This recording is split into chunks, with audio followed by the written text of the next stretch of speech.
بسم اللہ الرحمن الرحیم۔ ہماری یہ آخری نشست ہے۔ اس سے پہلے ہم نے غزوہ احد کی بات کی تھی۔ اب ہم غزوہ احد کے بعد سریہ رجی سے اپنی گفتگو کا آغاز کریں گے۔ پہلے بھی یہ بات ہم کہہ چکے ہیں، دوبارہ دہرا دیتے ہیں کہ ہم اس سلسلہ نشست میں تمام واقعات سیرت کا احاطہ نہیں کر سکتے، ممکن نہیں ہے۔ مختصر بھی تمام واقعات کا احاطہ ممکن نہیں ہے، تو اس لیے کچھ واقعات کو ترک کرنا پڑتا ہے۔ وقت کے حساب سے گھڑی دیکھتے ہوئے ہم کچھ چیزوں کو حذف کر دیتے ہیں اور کچھ چیزوں کو شریک کرنے کی کوشش کرتے ہیں۔ احد کے بعد، غزوہ احد کے بعد ماہ صفر 4 قمری میں، جو قمری شمسی کے اعتبار سے ذیقعات بنتا ہے 3 کا، اس لیے کہ محرم کے بعد سب تبدیل ہوتا ہے سال، ایک سریہ رجیع پیش آیا ہے۔ سریہ کا مفہوم واضح ہے کہ وہ غزوہ نہیں تھا، آپ علیہ الصلوۃ والتسلیم اس میں شریک نہیں تھے۔ اس کے بارے میں 2 روایات ملتی ہیں کہ یہ کیسے، یہ واقعہ کیوں ہوا اور اس کے اسباب کیا تھے۔ ایک واقعہ تو یہ بیان کیا جاتا ہے کہ قبیلہ عضل اور قارہ کے کچھ لوگ مدینہ طیبہ حاضر ہوئے، رسول اللہ صلی اللہ علیہ وسلم سے ملاقات ہوئی اور انہوں نے کہا کہ ہمارے قبیلے نے اسلام قبول کر لیا ہے، کچھ افراد ہمارے ساتھ بھیج دیں تاکہ ان کی تعلیم کا بندوبست ہو سکے، وہ قرآن پڑھا سکیں، اسلام کی تعلیمات دے سکیں۔ آپ نے 6 صحابہ کرام کو ان کے ساتھ روانہ کیا، مرثد ابن ابی مرثد، خالد بن بکیر اللیثی، عاصم بن ثابت، خبیب بن عدی، زید بن دسنہ اور عبداللہ بن طارق ان کے ساتھ تھے، اور مرثد ابن ابی مرثد الغنوی کو ان پر امیر مقرر کیا۔ دوسری روایت بخاری شریف میں آتی ہے، حضرت ابو ہریرہ رضی اللہ تعالیٰ عنہ کہتے ہیں کہ قریش کی خبر لانے کے لیے ان کو بھیجا اور رستے میں اس قبیلے سے مدبھیڑ ہو گئی۔ بہرحال جو بھی کیفیت ہو، حضرت عاصم بن ثابت کی سربراہی میں یہ لوگ روانہ ہوئے ہیں دوسری روایت کے مطابق، اور عصفان اور مکے کے قریب بنو لحیان کو اس کا علم ہوا کہ یہ مسلمانوں کا ایک قافلہ یہاں آیا ہوا ہے، تو ان کے 100 تیر اندازوں نے مسلمانوں کا مقابلہ کیا پیچھے سے آ کے۔ وہ صحابہ ظاہر بہت مختصر سے تھے، تو انہوں نے ان کا پیچھا کرنا شروع کیا۔ بالآخر حضرت عاصم اپنے صحابہ کرام کو لے کر ایک ٹیلے پر چڑھ گئے، ظاہر بچاؤ کرنا تھا، اپنی جان کو بچانا تھا۔ بنو لحیان نے گھیرے میں لے لیا اور کہا کہ دیکھو ہم تمہیں یقین دلاتے ہیں، تمہیں قتل نہیں کریں گے، تم نیچے اتر آؤ۔ عاصم نے کہا کہ میں کافروں کی پناہ میں کبھی نہیں اتروں گا، اور یہ دعا کی کہ اللہ ہمارے پیغمبر کو صلی اللہ علیہ وسلم ہمارے حال کی خبر دے دے۔ اور ایک روایت میں یہ لفظ ان کی دعا کے آتے ہیں، اللہ میں تیرے دین کی حفاظت کرتا ہوں، یعنی میں اپنے آپ کو کافروں کے حوالے کرنے کو تیار نہیں ہوں، تو میری حفاظت کر، میری جسم کی، میرے گوشت کی حفاظت فرما۔ پھر وہ لڑتے لڑتے شہید ہو گئے، وہ سب شہید ہو گئے۔ 2 صحابی یا 3 کا روایت ملتی ہے، ایک کا نام نہیں آتا، 2 کا نام آتا ہے، حضرت زید بن دسنہ اور خبیب بن عدی۔ انہوں نے ان کی بات مان لی اور نیچے اتر گئے۔ مشرکین نے ان کو پکڑ لیا اور پکڑ کے باندھ دیا، اور انہوں نے ساتھ لے جانا چاہا۔ تیسرے ساتھی جو تھے صحابی، انہوں نے مزاحمت کی اور وہ اس وقت وہ بھی شہید ہو گئے، لیکن یہ 2 افراد بچ گئے۔ جنگ بدر کے موقع پر ایک شخص تھا حارث بن عامر، وہ مارا گیا تھا، ظاہر مقابلہ ہوا تھا، مسلمانوں کی طرف سے مارا گیا تھا۔ اتفاق ایسا تھا کہ اس کو جس صحابی نے قتل کیا تھا وہ یہ حضرت خبیب تھے، تو حارث کے بیٹوں نے انہیں پکڑ کے قید کر لیا۔ انہوں نے لے جا کے مکے میں ان دونوں کو بیچ دیا، حضرت زید کو، حضرت خبیب کو۔ تو حارث بن عامر کے بیٹوں نے خبیب کو لے کر خرید لیا اور ان کو قید کر دیا، اور مقصد تھا کہ ان کو مار دیا جائے۔ اب دیکھیے، خبیب کو مارنے کے لیے، قتل کرنے کے لیے پکڑا گیا ہے۔ حضرت خبیب وہاں موجود ہیں، انہوں نے صفائی وغیرہ کے لیے اس طرح مانگا، انہوں نے اس طرح دے دیا۔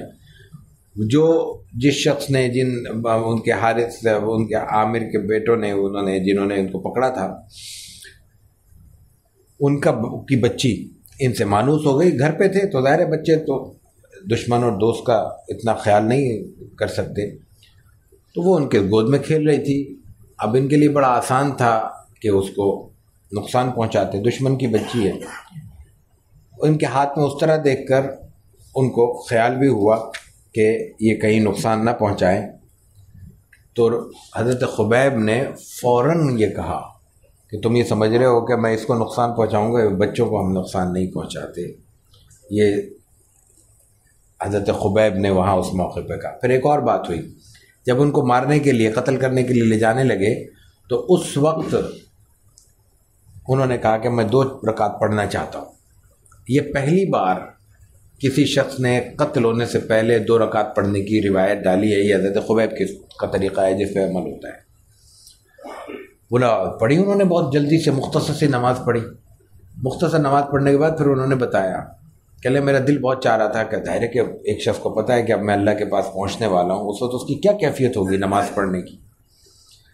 اس کیفیت میں انہوں نے جلدی جلدی نماز پڑھی کہ لے میرا بڑا دل چاہ رہا تھا میں تفصیل سے نماز پڑھوں، لیکن نہیں پڑھی، کہیں تم یہ نہ سمجھ لو کہ میں موت سے ڈر رہا ہوں، اس وجہ سے میں نے جلدی نماز پڑھی ہے۔ یہ ہے حضرت خبیب۔ اسی طرح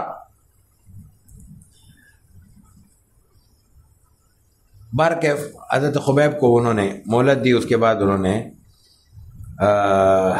دعا کی دشمن کے لیے کہ اللہ ان کو ایک ایک کر کے ہلاک کر دے، اور یہ دعا بھی کی کہ اے اللہ میں دشمن کے چہرے کے سوا کچھ نہیں دیکھ رہا، کوئی ایسا شخص نہیں ہے یہاں پہ جسے میں کہہ سکوں کہ میرا سلام اللہ کے رسول تک پہنچا دے۔ بہرحال ان کو سولی پر لٹکا کے شہید کر دیا گیا۔ صحابہ کرام جب حضرت خبیب کو وہاں پھانسی دی جا رہی تھی، رسول اللہ صلی اللہ علیہ وسلم کو اس وقت مدینے میں وحی نازل ہوئی اور ان کو اطلاع ہوئی، اور آپ نے اس وقت کہا کہ وعلیکم السلام ورحمۃ اللہ، ان کا سلام پہنچ گیا، انہوں نے جواب بھی دیا۔ اسی طرح پھر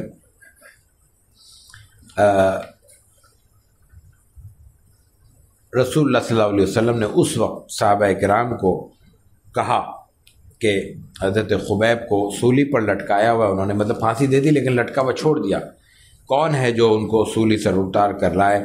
تو حضرت زبیر اور حضرت مقداد نے یہ کہا، بلکہ حضرت زبیر نے کہا کہ یہ کام میں اور میرے ساتھی مقداد کریں گے۔ اب وہ دونوں پھر خاموشی سے گئے، وہاں پہنچ گئے اور ان کو سولی سے اتار لیا۔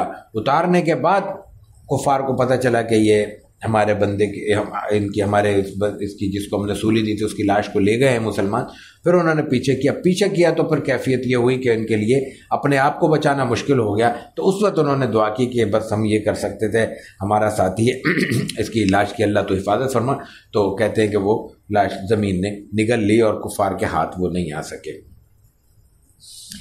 اسی طرح دوسرے ساتھی تھے حضرت زید ابن دسنا، ان کو پھر صفوان بن امیہ نے پکڑا اور ان کو خرید لیا۔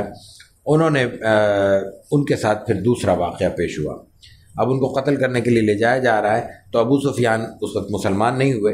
وہ کہتے ہیں کہ اے زید تمہیں میں خدا کی قسم دے کر کہتا ہوں کہ کیا تم پسند کرتے ہو کہ تم اپنے اہل و عیال میں رہو، یعنی اپنے گھر بار میں خوش رہو، اور محمد صلی اللہ علیہ وسلم کو نعوذ باللہ قتل کر دیا جائے؟ اب حضرت زید قتل ہونے والے ہیں، یعنی ان کو پکڑا گیا ہے، دشمن کی گرفت میں ہے، بچنے کی کوئی صورت نہیں۔ اس وقت انہوں نے کیا جملہ کہا، خدا کی قسم مجھے تو یہ بھی پسند نہیں کہ رسول اللہ صلی اللہ علیہ وسلم اس وقت جہاں ہیں وہاں ان کے پاؤں مبارک میں کوئی کانٹا چبھے اور میں اپنے اہل و عیال میں بیٹھا رہوں۔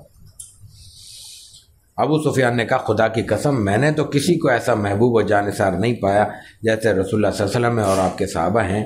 پھر ان کو نستاس نامی شخص نے حضرت زید کو قتل کر دیا، اور اس کے بعد بہرحال یہ بھی مسلمان ہو گئے۔ یہ ہے رجیع کا واقعہ، یہ اپنی اہمیت کی وجہ سے بہت زیادہ بیان کیا جاتا ہے، اس لیے ہم نے اس کا انتخاب کیا۔ اس کے بعد غزوہ بنی نذیر ہے۔ یہود کے جو بنیادی قبائل تھے، بنو قریظہ، بنو نذیر اور بنو قینقاع، یہ 3 بڑے قبیلے تھے۔ ان میں غزوہ بنو نذیر کا سبب یہ بنتا، یہ سب مسلمانوں کے ساتھ معاہدے میں شریک تھے، جو میثاق مدینہ کا کل ہم نے ذکر کیا تھا اس کا یہ حصہ تھے، لیکن پھر ایک ایک کر کے انہوں نے بغاوت کی ہے، مسلمانوں کو دھوکہ دیا ہے، اپنے مزاج کے مطابق مسلمانوں کے خلاف سازشیں کی ہیں، اور پھر نتیجہ یہ ہوا ہے کہ وہ ایک ایک کر کے معاہدے سے باہر نکلتے رہے، ان سے لڑائیاں ہوتے رہیں اور مدینے سے بے دخل ہوتے رہے، اور پھر یہ سارے اکٹھے ہوتے رہے جا کے خیبر۔ پھر غزوہ خیبر میں ہم اس کا تھوڑا سا ذکر کریں گے۔ بنو نذیر نے کئی شرارتیں کی، ایک سے زائد واقعات ان کے ملتے ہیں۔ ایک واقعہ یہ ملتا ہے کہ انہوں نے ایک دفعہ کہا کہ ایسا کریں کہ یہ لمبی چوڑی باتیں ہم بہت کر رہے ہیں، مخالفتیں ہیں، آپ 30 اپنے صحابہ کو لائیں، ہم 30 اپنے عالموں کو لاتے ہیں اور 60 آدمی مل کر بات کرتے ہیں، مذاکرہ کرتے ہیں، جو فیصلہ ہوگا وہ ہم مان لیں گے۔ رسول اللہ صلی اللہ علیہ وسلم نے بات مان لی کہ بھائی ٹھیک ہے، اگر مکالمہ ہے، بات سننی ہے، سمجھنی ہے تو کر لیا جائے۔ وہاں جانے کے بعد کچھ دیر انہوں نے ٹال مٹول کی اور اس کے بعد وہ کہنے لگے کہ یار 60 آدمی اکٹھے ہو گئے ہیں، اس میں تو بڑا شور ہوتا ہے، بات نہیں ہو پاتی، ایسا کریں آپ 3 افراد ان میں سے الگ کر دیں، ہم بھی 3 الگ کر لیتے ہیں، 6 آدمی مل کے کوئی بات طے کر لیں۔ اچھا، رسول اللہ صلی اللہ علیہ وسلم نے کہا یہ بھی ٹھیک ہے۔ اس وقت رسول اللہ صلی اللہ علیہ وسلم کے ساتھ انہوں نے یہ کوشش کی کہ انہوں نے 3 افراد کو ایسے لے کے آگے سامنے لے کے آئے جن کے پاس خنجر تھے، اور مقصد یہ تھا کہ وہ اپنے مقابل پہ حملہ کریں اور ان کو قتل کر دیں۔ رسول اللہ صلی اللہ علیہ وسلم کو علم ہو گیا، آپ باہر تشریف لے گئے۔ ایک اور موقع ایسا آیا کہ انہوں نے بنو عامر کے 2 افراد کو قتل کر دیا تھا۔ بنو نذیر بنو عامر کے حلیف تھے تو ان کے بھی ذمے کچھ دیت آئی۔ طریقہ یہ ہوتا تھا کہ جو جس کا معاہد ہوتا تھا، جس کے ساتھ معاہدے میں شریک ہوتا تھا، وہ اگر کوئی شخص بے گناہ قتل ہو جائے تو ظاہر ہے کہ جان تو نہیں لوٹائی جا سکتی، اس کا خون بہا وہ مل کر دیا کرتے تھے۔ تو وہ چونکہ حلیف تھے بنو نذیر کے، تو رسول اللہ صلی اللہ علیہ وسلم نے ان سے تقاضا کیا کہ بھائی یہ اس کا خون بہا ادا کرو، مل کر دو تم یہ پیسے۔ تو رسول اللہ صلی اللہ علیہ وسلم ان کے پاس یہ تقاضا کرنے گئے ہیں تو انہوں نے یہ حرکت کی کہ رسول اللہ صلی اللہ علیہ وسلم ایک پہاڑ کے نیچے سائے میں بیٹھے ہوئے تھے، تو ان میں سے ایک شخص نے کہا کہ ایسا کرو اوپر سے کوئی پتھر گرا کے ان کو ختم کر دو، یہ موقع پھر قریب نہیں آئے گا، پھر موقع میسر نہیں آئے گا، اتنے قریب آ گئے محمد صلی اللہ علیہ وسلم، اس سے زیادہ تو ممکن نہیں ہے، تو اس لیے یہ کر ڈالو۔ ان کے اپنے لوگوں نے منع کیا، خاص طور سے بعض حضرات کا آتا ہے، سلام بن مشکم کا آتا ہے ذکر کہ وہ یہودی تھا، انہی میں سے تھا، ان کا سردار تھا، اس نے کہا ایسے نہیں کرو، یہ نبی ہیں، ان کو وحی کے ذریعے پل پل کی اطلاع ملتی ہے، اس لیے ایسا نہ ہو کہ تمہارے لیے مشکل پیش آ جائے۔ رسول اللہ صلی اللہ علیہ وسلم کو علم ہوا، آپ بہت تیزی کے ساتھ صحابہ اکرام کو لے کے واپس چلے گئے۔ انہوں نے کہا پتہ نہیں کیا ہوا ہے، ان کو اندازہ نہیں ہوا یہود کو۔ تو سلام نے پھر کہا کہ یہ تم سمجھ نہیں رہے ہو مسئلہ کیا ہوا، ان کو علم ہو گیا ہے۔ اس کے بعد پھر رسول اللہ صلی اللہ علیہ وسلم نے ان کو حکم دیا کہ اب تم لوگ اس قابل نہیں ہو کہ مدینہ میں رہ سکو، ہماری طرف سے معاہدہ ختم ہے، اتنے مدت ہے، اس کے دوران تم مدینہ چھوڑ دو۔ لیکن اس چھوڑنے یعنی غدار ہیں، سازشیں رسول اللہ صلی اللہ علیہ وسلم کی جان لینے کے در پہ ہیں، اس کے باوجود آپ نے ان کو یہ کہا کہ تم معاہدہ یہ کوچ کرو، لیکن اس کے لیے سہولت دی ان کو اور ان کو موقع فراہم کیا کہ وہ اپنا سامان وغیرہ جو لے جا سکتے ہیں وہ لے جائیں۔ انہوں نے شرط نہیں مانی، تو رسول اللہ صلی اللہ علیہ وسلم نے پھر مدینہ میں اپنی جگہ عبداللہ ابن ام مکتوم کو نائب مقرر کر کے قافلہ لے کے چلے، اور آپ علیہ الصلوۃ والتسلیم نے ان کا محاصرہ کر لیا۔ پھر درمیان میں آپ بعض صحابہ کے ساتھ گھر بھی آ گئے، حضرت علی کو وہاں مقرر کر دیا، لیکن مقصد یہ تھا کہ بہرحال ان کا محاصرہ جاری رہا، اور اس کے بعد پھر اگلے روز آپ صلی اللہ علیہ وسلم دوبارہ وہاں پہ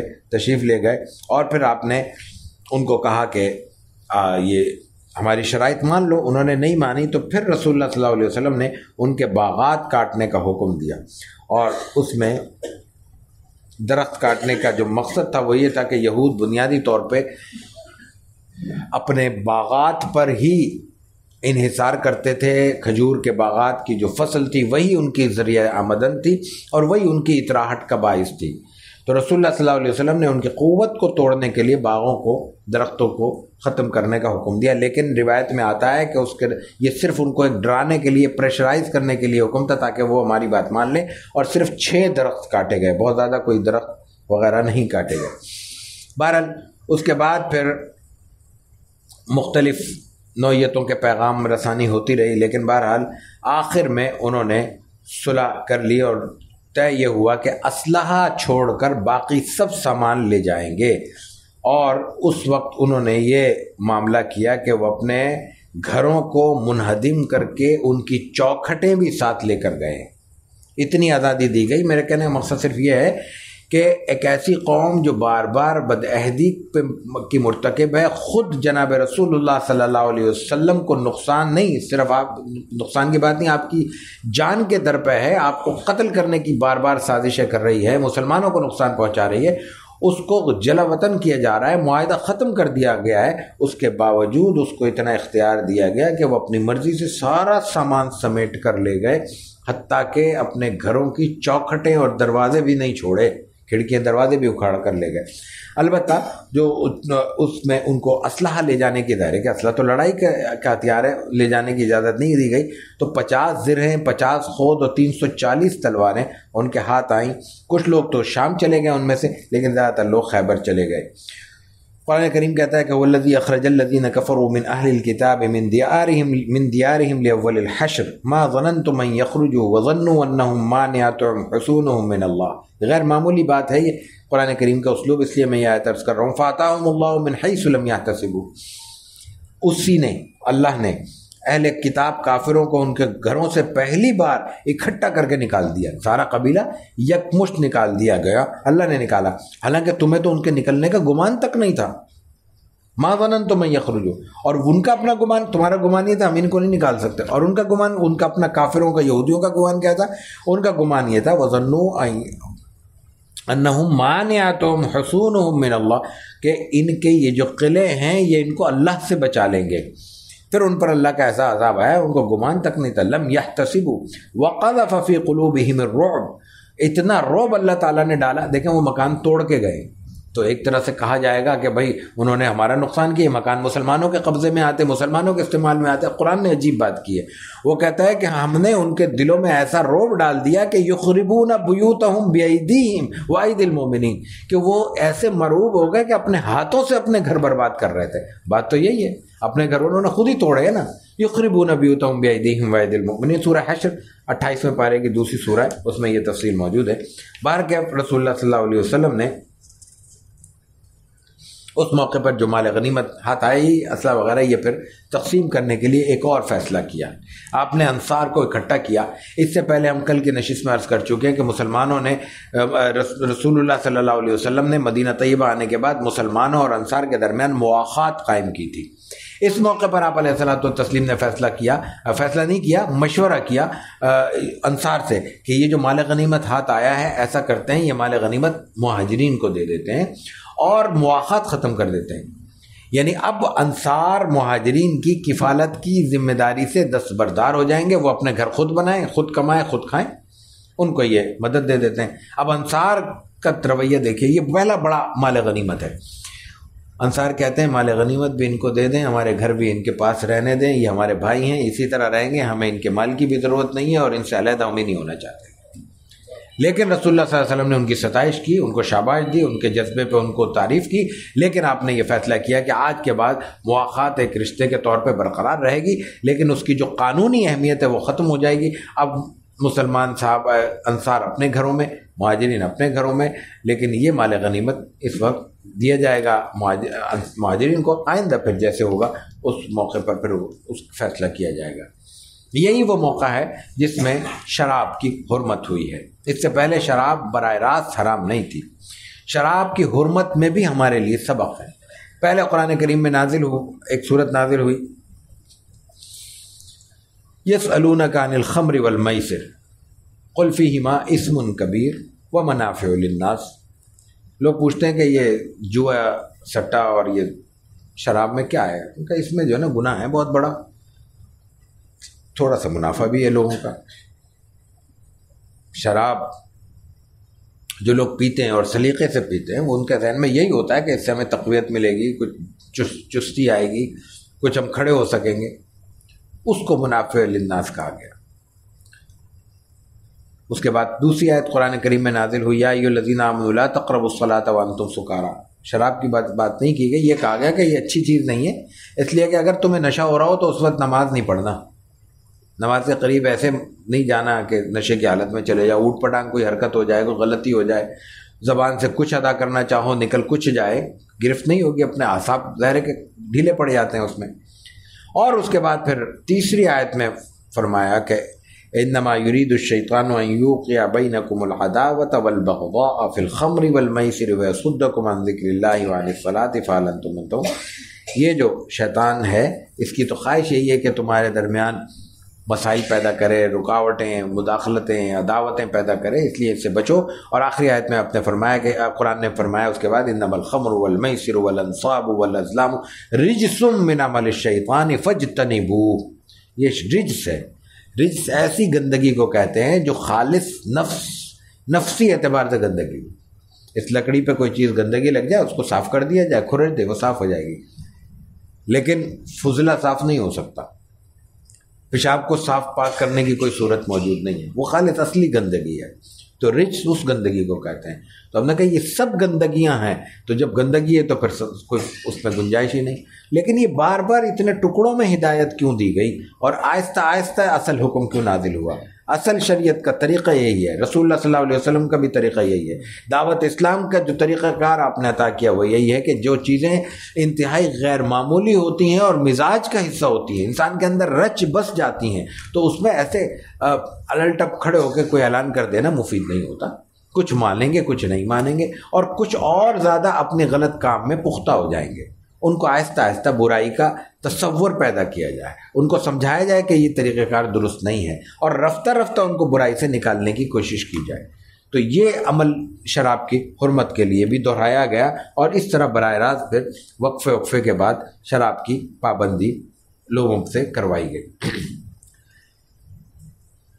یہ لڑائیاں، غزوات کا سلسلہ جاری ہے، اور اس کے ساتھ ساتھ رسول اللہ صلی اللہ علیہ وسلم کے پاس آنے والے مختلف وفود کا بھی سلسلہ جاری ہو جاتا ہے، اور اس بارے میں بہت سی تفصیلات ہیں، لیکن خاص طور پر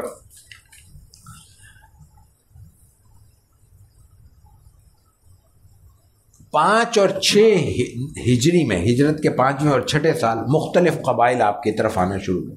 قرآن کریم میں اللہ تعالیٰ فرماتا ہے، بالکل آخری پارے میں، بالکل اختتامی صورتوں میں سے ہے، اذا جاء نصر اللہ والفتح ورأیت الناس يدخلون فی دین اللہ افواجا، کہ دین میں اللہ تعالیٰ کی طرف سے کامیابی جب آئے گی تو آپ دیکھیں گے دن میں لوگ فوج در فوج، جوق در جوق داخل ہو رہے ہیں۔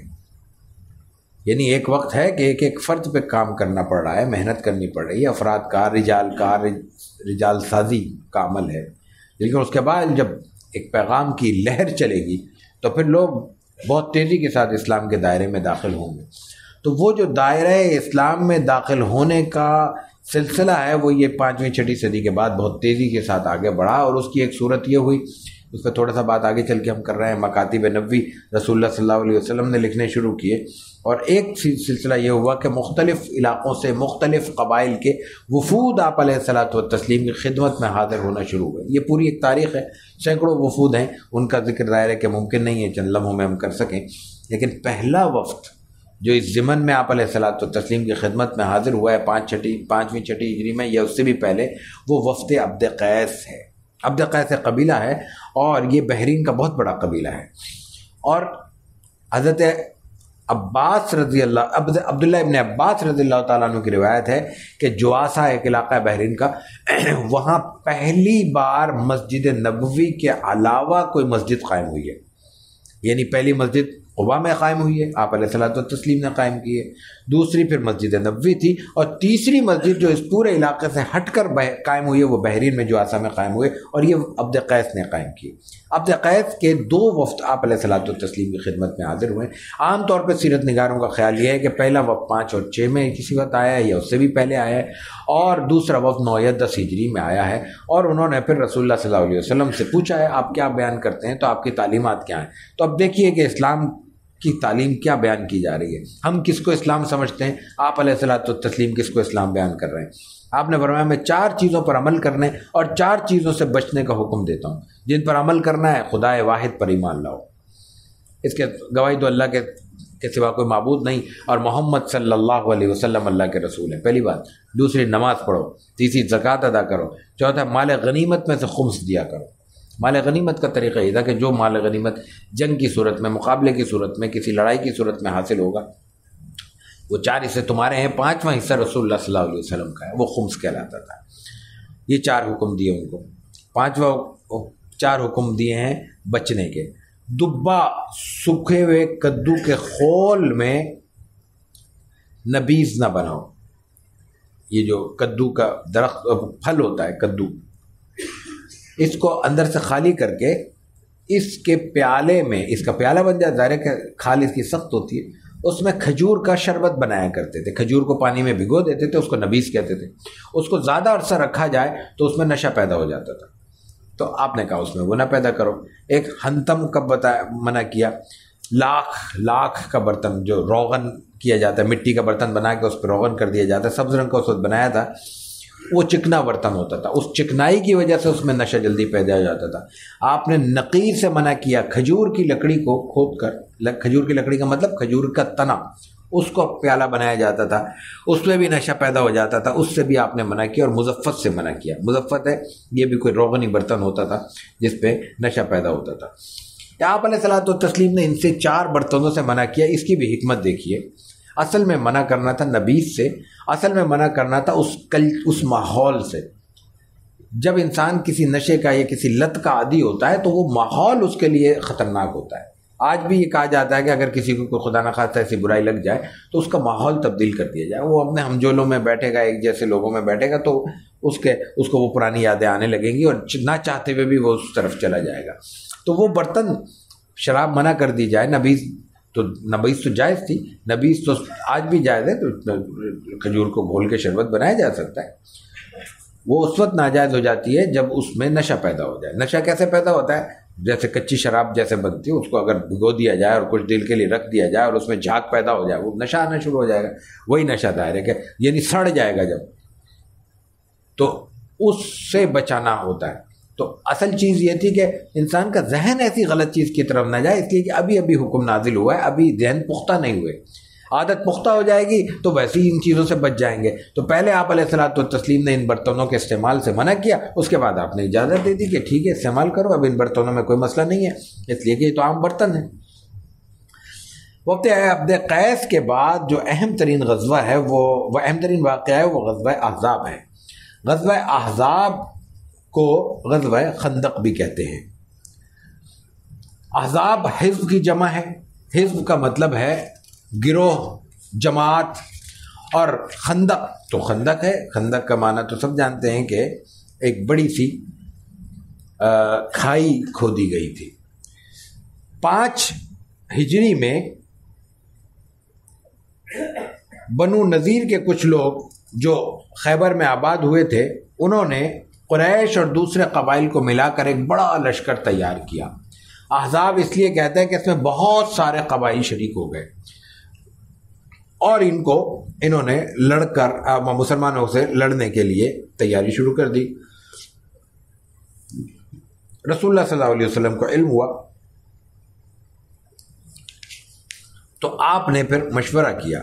مشورے کے بعد آپ علیہ الصلوۃ والتسلیم کو حضرت سلمان فارسی نے یہ مشورہ دیا کہ مکے کے اندر، مدینے کے اندر رہ کر مقابلہ کیا جائے، اور مدینے کے باہر اس جانب جہاں سے دشمن آ سکتا ہے ایک گہری خندق کھود دی جائے، ایسی گہری خندق جس کو نہ انسان پار کر سکے نہ جانور، گھوڑا اور اونٹ بھی۔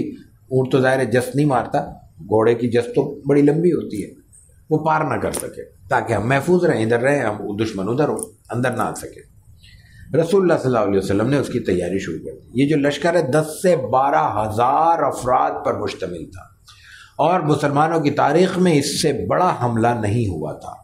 قرآن کریم اس وقت مسلمانوں کی کیفیت کی منظر کشی کرتے ہوئے کہتا ہے کہ اذ جاؤوکم من فوقکم ومن اسفل منکم واذ زاغت الابصار وبلغت القلوب الحناجر وتظنون بالله الظنونا هنالك ابتلي المؤمنون وزلزلوا زلزالا شديدا۔ جب وہ لوگ تمہارے اوپر اور نیچے کی طرف سے چڑھ آئے، مطلب چاروں طرف سے لوگ ہی لوگ تھے، اور جب آنکھیں پتھرا گئیں، کلیجے منہ کو آ گئے، اور تم اللہ کے بارے میں طرح طرح کے گمان کرنے لگے۔ جب انسان کمزور ہوتا ہے یا حالات اس کے نظر آنے لگتا ہے کہ گرفت سے باہر ہو رہا ہے، تو یہی شیطانی خیال آتا ہے، پتہ نہیں اللہ ہے نہیں، پتہ نہیں اللہ مدد کرے گا نہیں، پتہ نہیں اللہ ہمارے ساتھ یہ کیوں کر رہا ہے۔ تو یہ پرانی بات، قرآن کریم یہ واقعات یاد دلا کے بار بار ہمیں اصل میں تلقین کر رہا ہے کہ یہ حالات آتے رہتے ہیں، انبیاء پر آئے ہیں، صحابہ کرام پر آئے ہیں، ان کے ذہنوں میں بھی ایسے وسوسے پیدا ہوئے تھے، تو ان وسوسوں کو جھٹک دینا چاہیے اور پھر دیکھنا چاہیے اللہ تعالیٰ کیسے مدد کرتا ہے۔ وَزُلْزِلُوا هُنَالِكَ ابْتُلِيَ الْمُؤْمِنُونَ، اس وقت مومنوں کا یہ ایمان جانچا گیا اور امتحان لیا گیا، اور وہ پوری طرح جھنجھوڑ دیے گئے، ہلا دیے گئے۔ بہرکیف تو رسول اللہ صلی اللہ علیہ وسلم کو اندازہ علم ہوا تو آپ نے تیاری شروع کی، اور اس وقت جب آپ کو پہلی بار علم ہوا کہ کفار اس طرح مختلف لشکروں کو جمع کر کے چڑھ دوڑ رہے ہیں، تو آپ نے پہلی بات یہ کی تھی، حسبنا اللہ و نعم الوکیل، اللہ کافی ہے ہمیں، اللہ کارساز ہے، اللہ ہماری مدد کرے گا۔ اس وقت حضرت سلمان فارسی کے مشورے پہ آپ نے خندق کھودنا شروع کیا۔ اب دیکھیں یہاں بھی منصوبہ بندی سے کام ہو رہا ہے۔ اللہ اپنے بھائی کھود دو، آپ علیہ الصلوۃ والتسلیم نے خود مارکنگ کی، نشان لگائے مدینہ طیبہ کے ہاتھ، اور وہ کیا نشان لگایا، طریقہ کار آپ نے اختیار کیا ہے، آپ نے کوہ صلا کے پیچھے پورے راستے کی لمبائی پر کھودنا طے کیا جس سے دشمن آ سکتا تھا، اور ایک طول اور عرض کا خط خود کھینچا، چوڑائی اور لمبائی اپنے ہاتھ سے متعین کی۔ کل لمبائی 3.5 میل تھی۔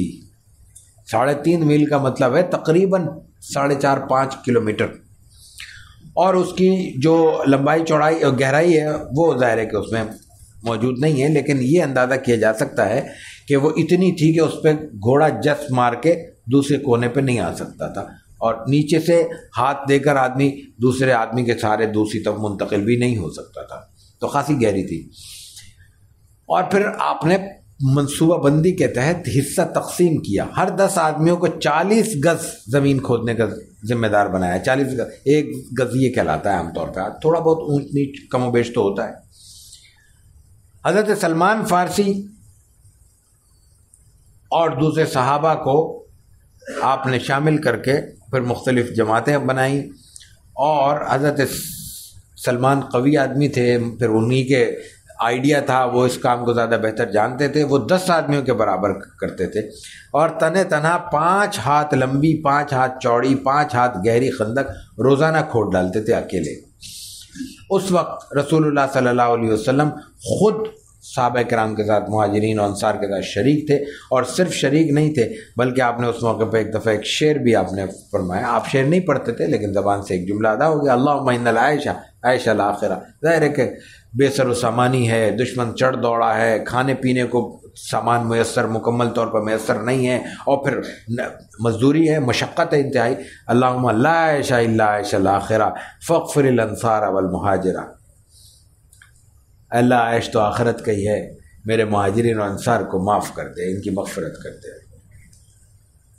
بہرکیف تو اس کھدائی کے دوران بہت سارے معجزے پیش آئے ہیں۔ کوئی چٹان ایسی آ جاتی تھی جو صحابہ کرام سے کھودنا مشکل ہوتا تھا، رسول اللہ صلی اللہ علیہ وسلم کو بلاتے تھے، آپ اس پہ کدال وغیرہ جو بھی ہوتا وہ مارتے تھے، اور پھر وہ دور ہو جاتی تھی۔ آپ نے اس کے بعد فرمایا کہ میں نے جب بھی مارا اس میں سے روشنی نکلی، صحابہ اکرام نے بھی وہ روشنی دیکھی۔ جب آپ نے چٹان پہ کدال ماری تو اس سے چٹان بھی پھٹی، ریزہ ریزہ ہوئی، اور روشنی بھی پھیلی۔ تو آپ نے پوچھا صحابہ سے کہ تم نے وہ روشنی دیکھی؟ انہوں نے کہا ہم نے دیکھی۔ کہ لگے اس روشنی میں نے پہلی روشنی میں عراق اور کسرا کے مدائن کے یعنی فارس کے باغات اور تخت دیکھے، اور جبریل نے بتایا اس وقت کہ آپ کی امت ان علاقوں کو فتح کرے گی۔ دوسری ضرب میں نے رومیوں کے سرخ محلات دیکھے، جبریل نے بتایا آپ کی امت یہ بھی فتح کرے گی۔ تو اس وقت آپ علیہ الصلوۃ والتسلیم نے مسلمانوں کو حوصلہ دیا۔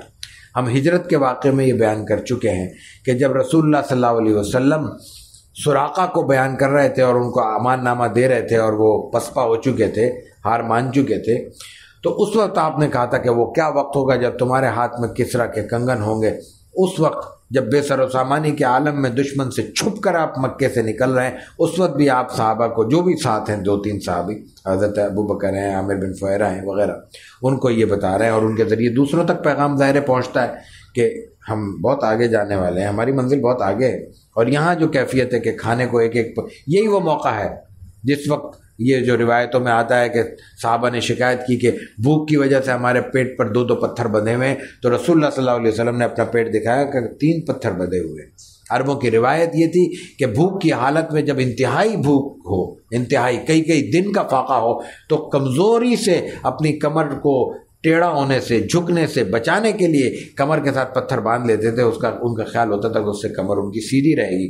تو اس وقت جب صحابہ اکرام پہ ضعف اتنا طاری تھا کہ وہ 2 پتھر باندھ رہے تھے، آپ نے 3 پتھر باندھے ہوئے تھے۔ تو اس کیفیت میں آپ یہ بتا رہے ہیں کہ روم کے محل بھی فتح ہونے والے ہیں اور ایران کے محل بھی فتح ہونے والے ہیں۔ ظاہر ہے کہ اس وقت تو بہت بہت دور ہے ابھی یہ معاملہ، لیکن ظاہر ہے کہ حوصلہ افزائی تو ہوئی نا اس سے، صحابہ کرام کا حوصلے تو بلند ہوئے۔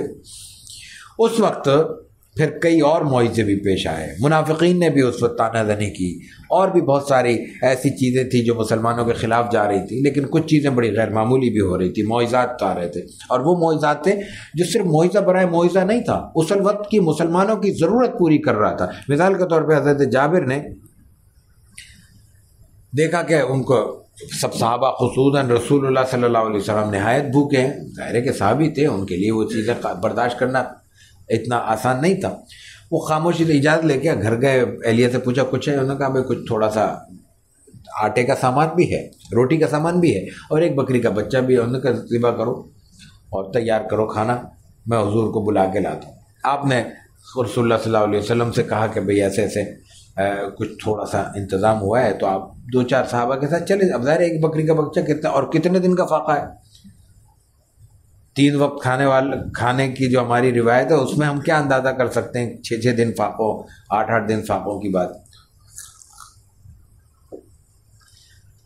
تو رسول اللہ صلی اللہ علیہ وسلم نے عام اعلان کر دیا، چلو بھائی چلو، جابر نے دعوت کی ہے، جابر نے دعوت کی۔ وہ پریشان ہو گئے، انہوں نے گھر آ کے اہلیہ کو کہا کہ حضور اللہ صلی اللہ علیہ وسلم نے تو سب کو دعوت دی۔ انہوں نے کہا بھائی تم نے بتا دی تھی بات؟ میں کہا کہ وہ جانے، ان کا کام جانے۔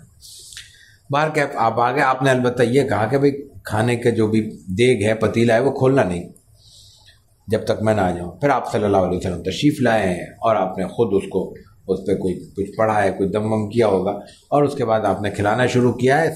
سب سیر ہو گئے، کھانا ختم نہیں ہوا۔ ایک یہ معجزہ۔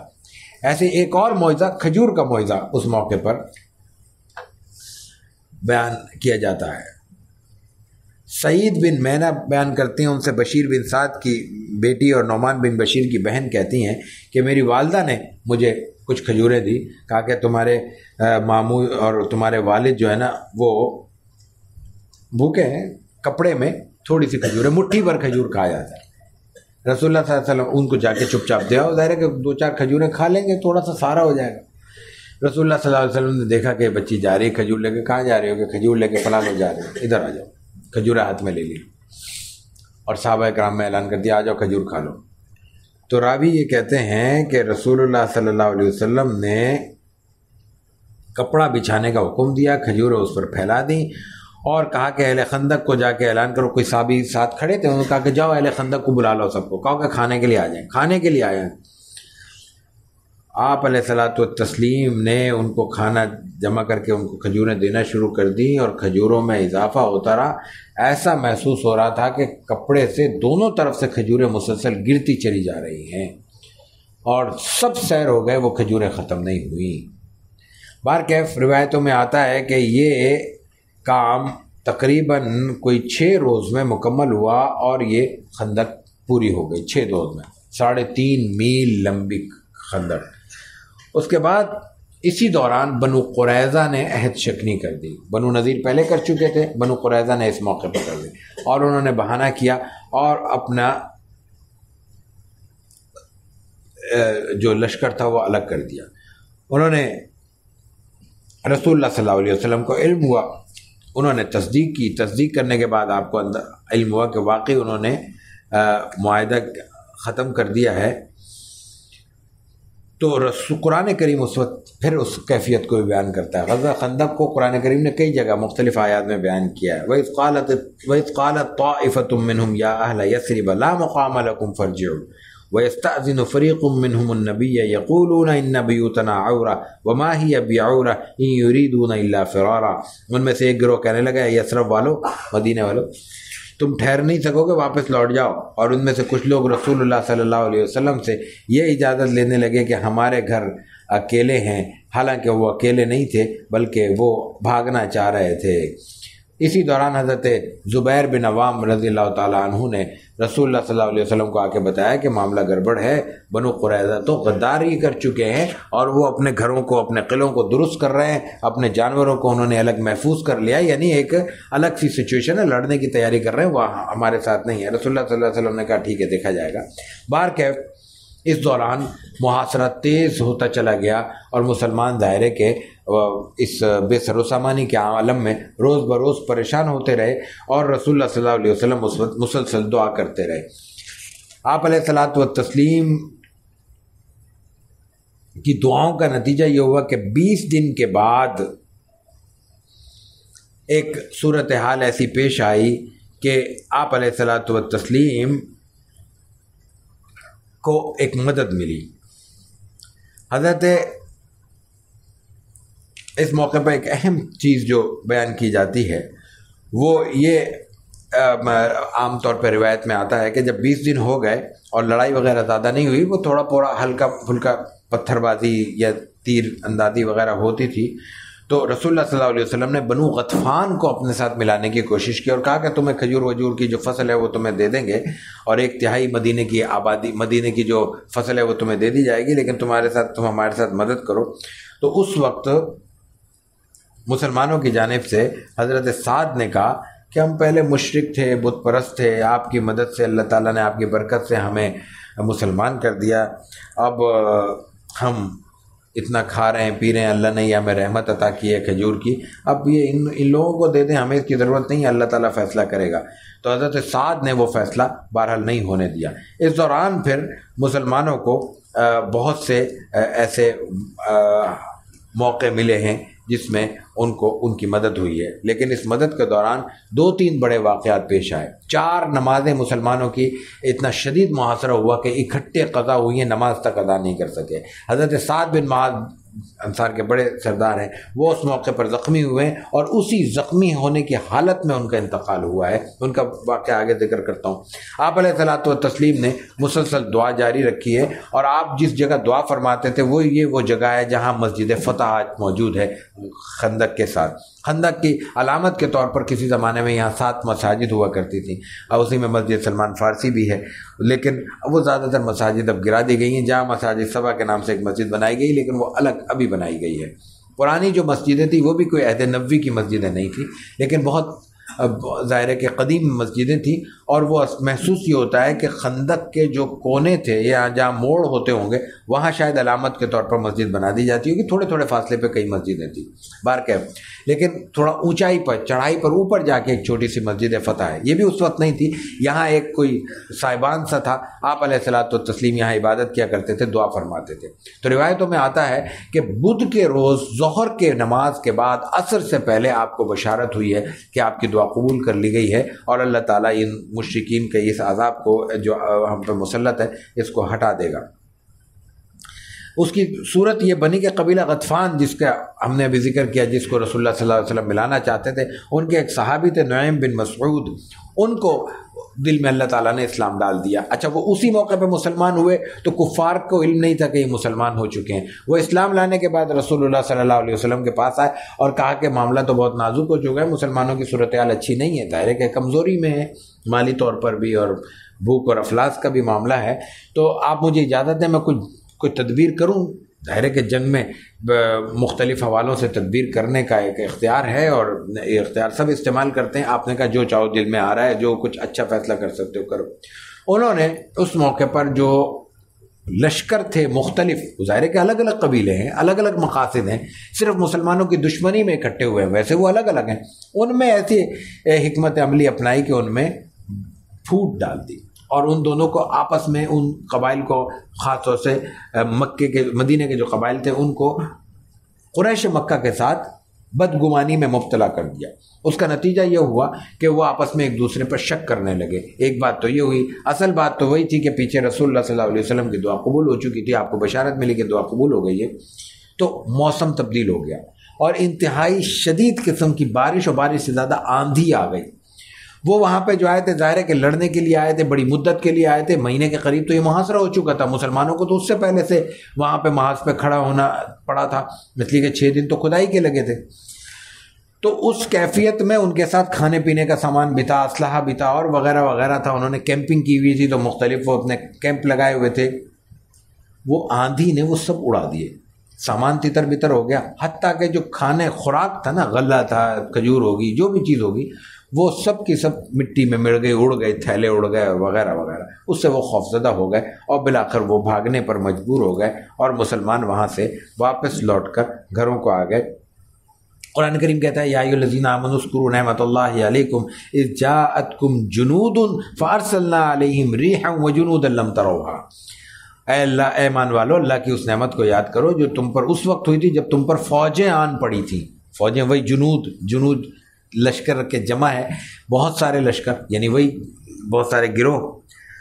تو اللہ نے کیا کیا؟ ہم نے، اللہ فرما رہا ہے، ہم نے فارسلنا علیہم ریحا، ان پہ طوفان بھیجا، شدید طوفان بھیجا، اور ایسے لشکر بھیجے جو تمہیں دکھائی نہیں دیتے تھے. یعنی یقیناً یہ کام فرشتوں سے بھی کرایا ہوگا، لیکن فرشتوں سے نہ ہو، صرف ہوا سے بھی کرایا، تو ہوا بھی تو اللہ کا ایک لشکر ہے. تو ایسے لشکر بھیجے جو ہوا تو نظر نہیں آتی، اس نے سب کو چڑا کے پھینک دیا. یہ فرشتے بھیجے ہوں گے تو ظاہر فرشتے بھی انسانی نظر سے اوجھل رہتے ہیں.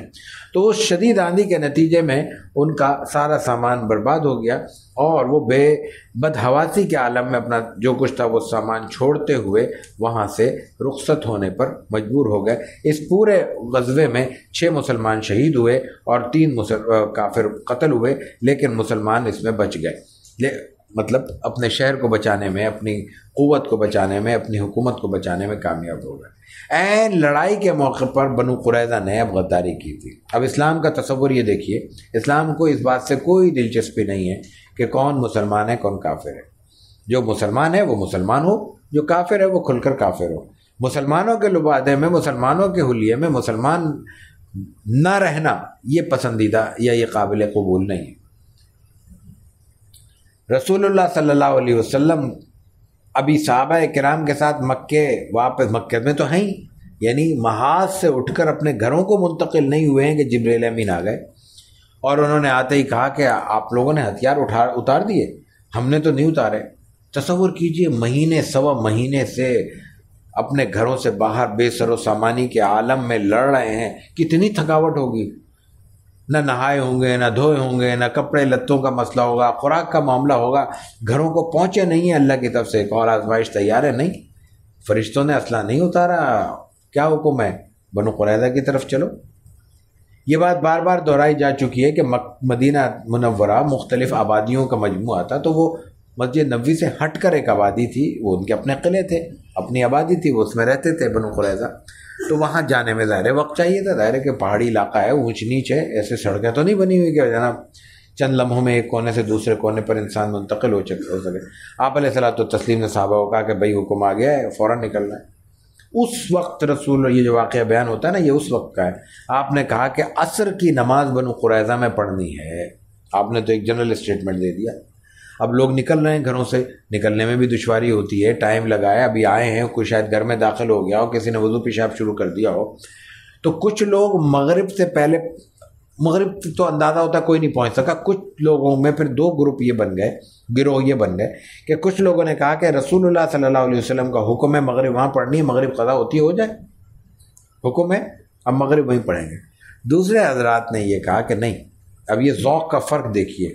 دوسرے حضرات نے کہا نہیں، مقصد تو یہاں یہ تھا کہ تاخیر نہ کی جائے. نماز تو اپنے وقت پر ادا کرنے کا الگ سے ایک حکم موجود ہے. یہ قانونی زبان میں دیکھیے اس کو، کہ قانون میں یہ ہوتا ہے کہ جب 2 قوانین آپس میں ٹکرا جائیں تو پھر کس قانون کو کس پر ترجیح ہوگی. یہ بھی بات کتاب قانون میں لکھی ہوئی ہوتی ہے کہ اگر ٹکراؤ ہو تو فلاں قانون پر اولیت رکھے گا، لیکن اگر یہ نہیں ہے تو پھر کیا کیا جائے. تو اس دوسرے گروہ نے کہا نہیں، نماز کا حکم اپنے وقت پر ادا کرنے کا ہے، اس لیے ہمیں جہاں وقت ہوا ہے ہم نماز ادا کریں گے. لیکن مقصد تھا وقت پہ پہنچنا. ایک نے ظاہری الفاظ پہ عمل کیا، ایک نے مقصد تلاش کر کے اس پر عمل کرنے کی کوشش کی. شریعت اسلامی میں جو مختلف ہمیں مکاتب فکر نظر آتے ہیں، مکاتب فقہ نظر آتے ہیں، مختلف فقہی اقامات مختلف شخصیات کی طرف منسوب نظر آتے ہیں، اس کا بنیادی سبب یہی ہوتا ہے. بعض اوقات یہ بھی ہوتا ہے کہ ایک مسئلہ ہم کسی عالم سے معلوم کرنے جاتے ہیں، دوسرا عالم اس سے ذرا مختلف الفاظ میں بات کرتا ہے. اس کی وجہ بھی یہی ہوتی ہے کہ دونوں کے سامنے دلائل الگ الگ موجود ہوتے ہیں، ترجیح کا فرق ہوتا ہے. وہ یہ ان امور میں ہوتا ہے جو بالکل اسٹریٹ فارورڈ قرآن میں حدیث میں واضح طور پر وہ لفظ موجود نہیں ہے. نماز کا حکم موجود ہے، بھائی نماز پڑھنی ہے، ظہر کے وقت ظہر کی، عصر کے وقت عصر کی، یہ واضح عصر کی نماز کی 4 رکعتیں ہیں، یہ واضح ہے، سفر میں یہ 4 رکعت 2 ہو جائیں گی، یہ واضح ہے، ان میں کوئی اختلاف کرنے کی جرت نہیں کر سکتا، اختلاف کرے گا تو وہ پھینک دیا جائے گا، اس کی کوئی حیثیت نہیں۔ لیکن جہاں صورتحال ایسی ہو کہ 1 سے 2 رائے ممکن ہوں، تعبیر کی وجہ سے، الفاظ کی وجہ سے، مفہوم کی وجہ سے، کسی بھی وجہ سے، تو پھر وہاں رسول اللہ صلی اللہ علیہ وسلم کی یہ سنت ہے۔ آپ کو جب علم ہوا تو آپ نے کہا تم نے بھی صحیح کیا، آپ نے کہا تم نے بھی صحیح کیا، تمہاری بھی نیت یہی تھی کہ عمل پہ کیا جائے، تمہاری بھی نیت یہی تھی کہ عمل کیا جائے، دونوں نے عمل کیا، دونوں کامیاب ہیں، کسی کو غلط قرار نہیں دیا۔ تو بہت احتیاط کا پہلو ہے، اور اسی احتیاط کو پیش نظر رکھتے ہوئے کم از کم جب مسئلے کا علم نہ ہو، اکثریت کو ہم جیسے عوام کو مسائل کا علم نہیں ہوتا، ہم نے صرف باتیں سنی ہوتی ہیں، لیکن انہی سنی سنائی باتوں میں جو بات زیادہ سنی ہوتی ہے، جو بات زیادہ ہمیں دل کو لگتی ہے، یا جو بات ہمارے عمل کا حصہ بنتی ہے، ہم سمجھتے ہیں یہی دین ہے، اور باقی جو دنیا کر رہی ہے وہ غلط کر رہی ہے۔ غلط صحیح کا فیصلہ ان پہ چھوڑ دینا چاہیے جو دین کے ماہرین ہیں، ہر آدمی کو اپنی رائے کا اظہار نہیں کرنا چاہیے۔ ہم اصل چیز جس چیز کے مکلف ہے، پابند ہیں شریعت کی طرف سے، وہ یہ ہے کہ جو مسئلہ جانتے ہیں اس پر عمل کریں، جو نہیں جانتے تو جو جانتے ہیں ان سے پوچھ لیں، لیکن پوچھنے کے لیے شرط یہ کہ وہ مسئلہ جانتے ہوں، علم رکھتے ہوں۔ اگر ہم دنیا کے معاملات میں، طبی معاملات میں کسی شخص کو اس لیے نظر انداز کر دیتے ہیں کہ وہ ڈاکٹر نہیں ہے، عطائی ہے، خود ساختہ ہے، تو یہ تو ہمارے لیے ہماری صحت کے لیے مضر ہوگا۔ تو اسی طرح دین کے عطائیوں سے بھی اپنے آپ کو بچانا ہماری ذمہ داری ہے، اور یہ ہماری ذمہ داری ہے کہ جس سے مسئلہ معلوم کریں پہلے جاننے کی کوشش کریں کہ وہ مسئلہ جانتا بھی ہے یا نہیں جانتا۔ قرآن کریم نے جو واضح طور پہ کہا ہے کہ فَاسْأَلُوا أَهْلَ الذِّكْرِ إِن كُنتُمْ لَا تَعْلَمُونَ، اس کا مطلب یہی ہے کہ جو جانتے ہو اس پہ عمل کر لو، جو نہیں جانتے تو جو جانتے ہیں ان سے پوچھ لو۔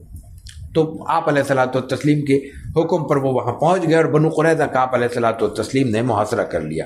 اس کے بعد ان کی مختلف گفتگویں ہوئیں، اور آخر میں انہوں نے یہ فیصلہ کیا کہ سعد بن معاذ کو بلایا جائے اور ان کو حکم بنایا جائے۔ حضرت سعد بن معاذ ابھی ہم ذکر کر چکے ہیں، اپنا غزوہ احزاب یا غزوہ خندق کے موقع پر زخمی ہو چکے ہیں۔ رسول اللہ صلی اللہ علیہ وسلم نے، یہ انصاری صحابی ہیں، سردار ہیں، رسول اللہ صلی اللہ علیہ وسلم کے ساتھی ہیں، صحابی ہیں نا، آپ کے ماتحت ہیں۔ آپ علیہ الصلوۃ والتسلیم نے ان کے لیے اپنے حجرے کے باہر مسجد نبوی میں خیمہ لگوایا ہے کہ ان کو یہاں آرام کیا جائے تاکہ میں ان کی عیادت کر سکوں، تیمارداری خود کر سکوں۔ آپ زیادہ اتنے صحابہ ہیں، کسی صحابی کو کہہ دیتے نہیں بھئی یہ تمہارے کام ہے، تم ان کی خیریت دریافت کرتے رہو گے، مجھے بھی خیریت بتاتے رہو گے اور ان کی خدمت بھی کرو گے، نہیں، نے کہا یہ میرے ساتھی ہیں، میں کروں گا ان کی خدمت۔ خود آپ علیہ الصلوۃ والتسلیم نے اس وقت جب قریظہ کے یہودیوں نے کہا نہیں ہم حضرت سعد کے فیصلے پر وہ فیصلہ قبول کرنے کو تیار ہیں، تو رسول اللہ صلی اللہ علیہ وسلم نے ان کو وہاں منتقل کیا اور ان کو کہا کہ آپ فیصلہ کریں۔ انہوں نے فیصلہ سخت کیا، انہوں نے کہا کہ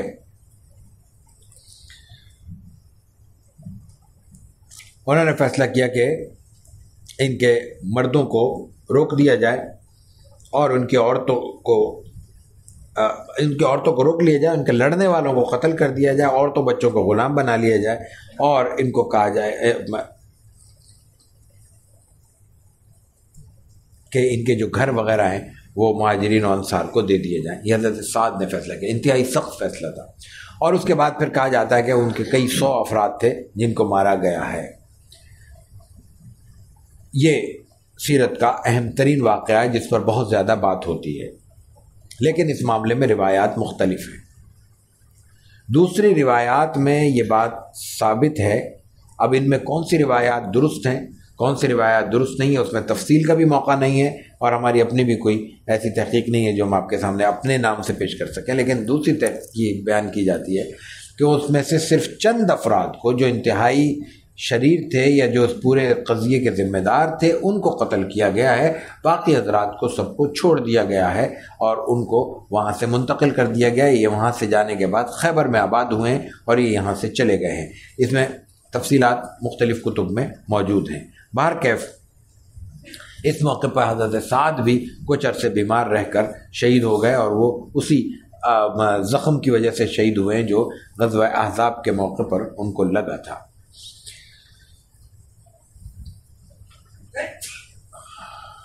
یکم ذی قعدہ کو قمری اعتبار سے، اور یکم رجب بنتی ہے قمری شمسی جو اس وقت کا کیلنڈر تھا، ایک اور واقعہ پیش آتا ہے جس کو ہم صلح حدیبیہ کہتے ہیں۔ صلح حدیبیہ کا سبب یہ بنا کہ رسول اللہ صلی اللہ علیہ وسلم نے ایک خواب دیکھا کہ میں عمرہ ادا کر رہا ہوں۔ آپ علیہ الصلوۃ والتسلیم اس سے پہلے ایک مدت سے 5-6 برس ہو چکے ہیں مکے سے دور ہیں، تو ظاہر ہے کہ ایک اشتیاق ہے، انتہائی غیر معمولی اشتیاق ہے۔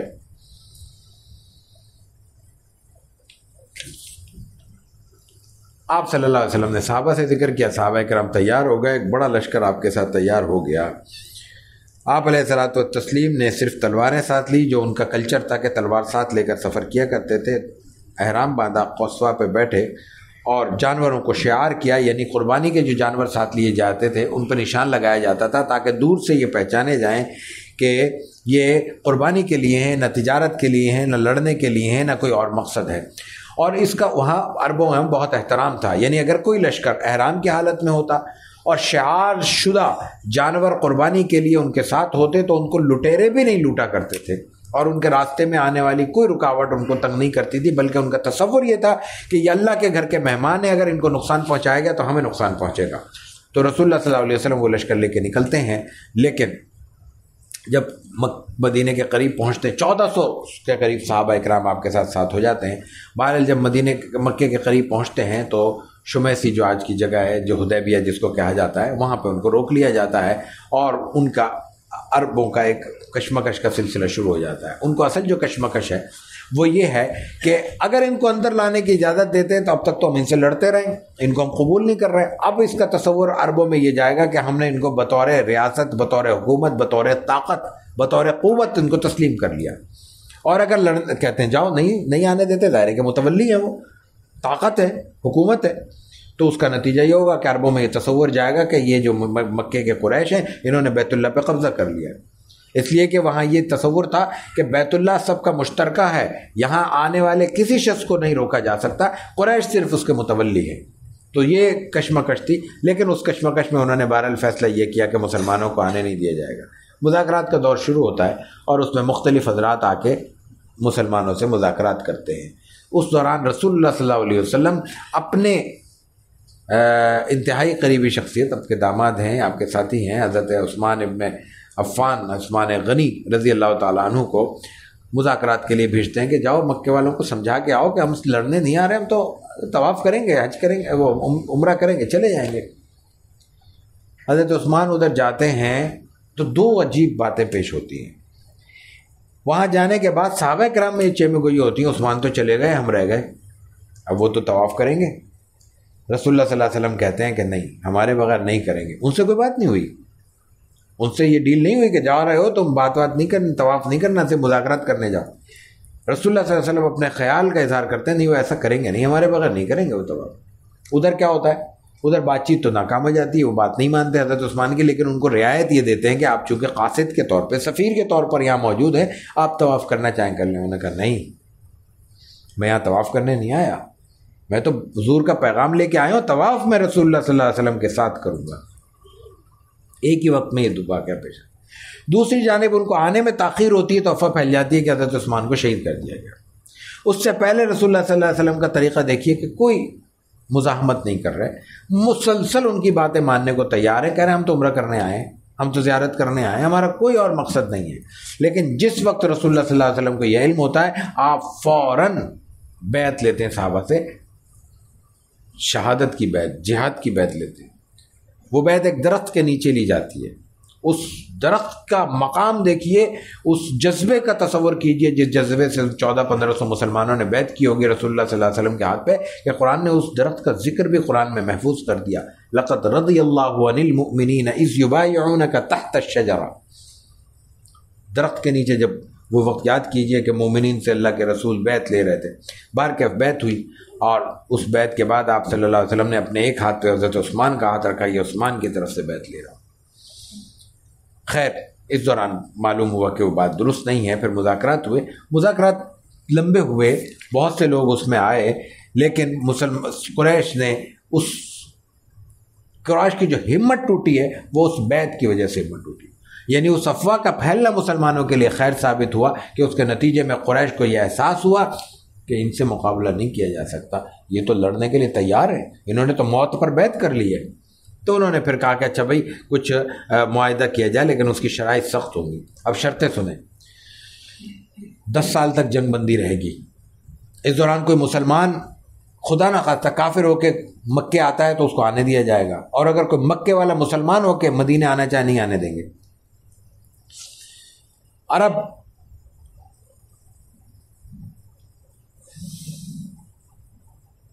عرب کوئی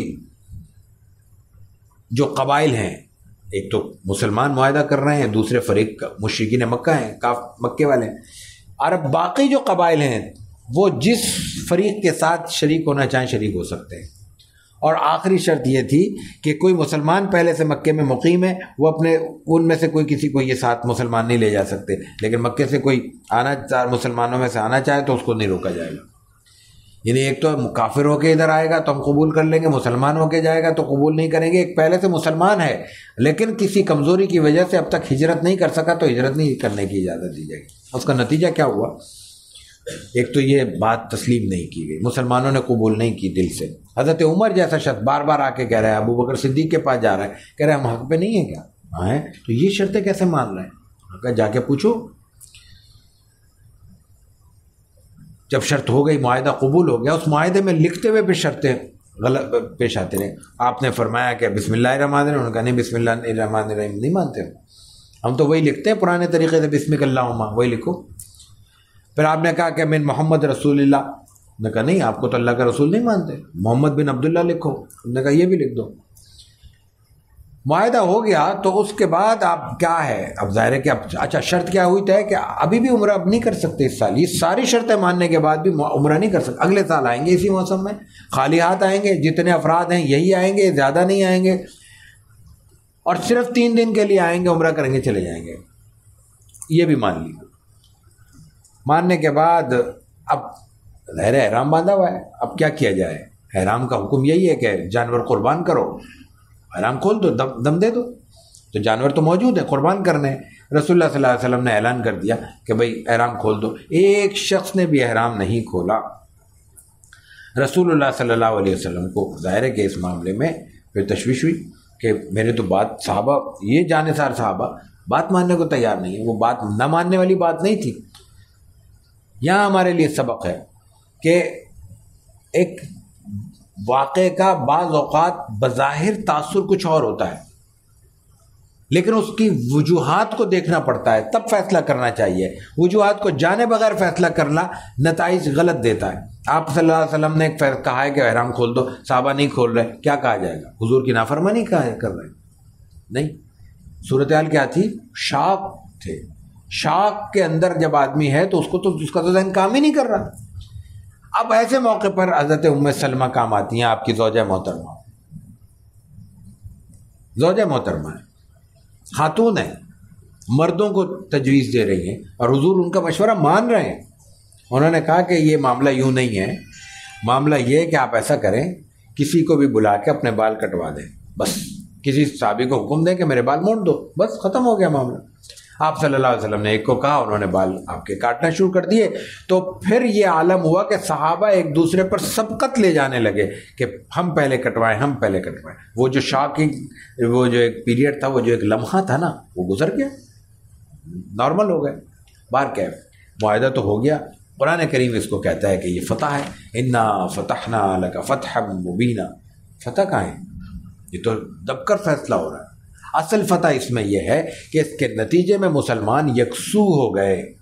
وہ جو بنو نذیر اور بنو قریظہ اور قینقاع اور کون کون جا کے جمع ہو رہے تھے خیبر میں، وہ الگ ایک خطرہ بن چکے تھے، یہود تھے، سازش ان کا تو جواب نہیں۔ دوسری جانب قریش مسلسل چڑھ دوڑ رہے تھے۔ ابھی چند لمحے پہلے وہ ایک بہت بڑا لشکر چند مہینے پہلے لے کے آئے احزاب کی صورت میں۔ تو رسول اللہ صلی اللہ علیہ وسلم نے اس کے نتیجے میں اپنے آپ کو یکسو کر دیا کہ اب 10 سال تک ایک معاہدہ امن ہے، اب کم از کم اس سرحد سے حملہ نہیں ہوگا، اور یہی وجہ ہے کہ آپ نے فوراً آ کے خیبر کا رخ کیا ہے۔ یہ ہے بنیادی طور پہ فتح مکہ۔ اس کے فوری بعد آپ نے خیبر کا رخ کیا ہے، اور خیبر میں پھر آپ صلی اللہ علیہ وسلم نے ان کے مختلف قلعے فتح کیے ہیں۔ خیبر مختلف قلعوں کا مجموعہ تھا، وہ کسی ایک جگہ کا نام نہیں ہے، بہت سارے قلعے تھے، 8-10 قلعوں کا ذکر عام طور پر ملتا ہے۔ لیکن اس موقع پر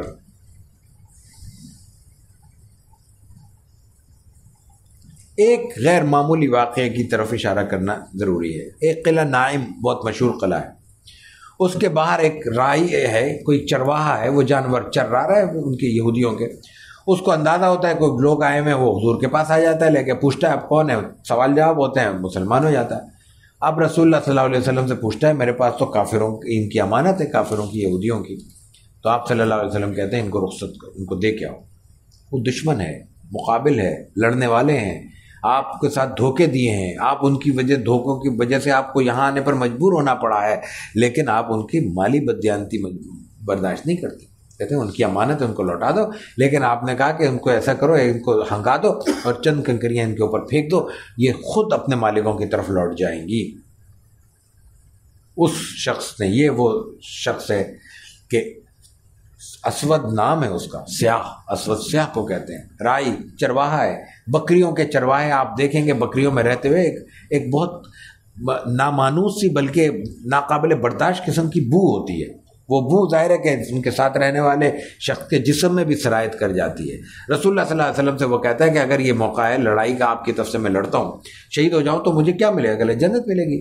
اب وہ شخص دیکھیں وہ اپنے ذہن سے سوچتا ہے، غریب آدمی کا دماغ کیسے سوچتا ہے، وہ کہتا ہے میرا چہرہ رنگ کالا ہے، میں بد شکل ہوں، بدن میں بدبو ہے، میرے مال میرے پاس کچھ بھی نہیں ہے، مجھے پھر بھی جنت ملے گی؟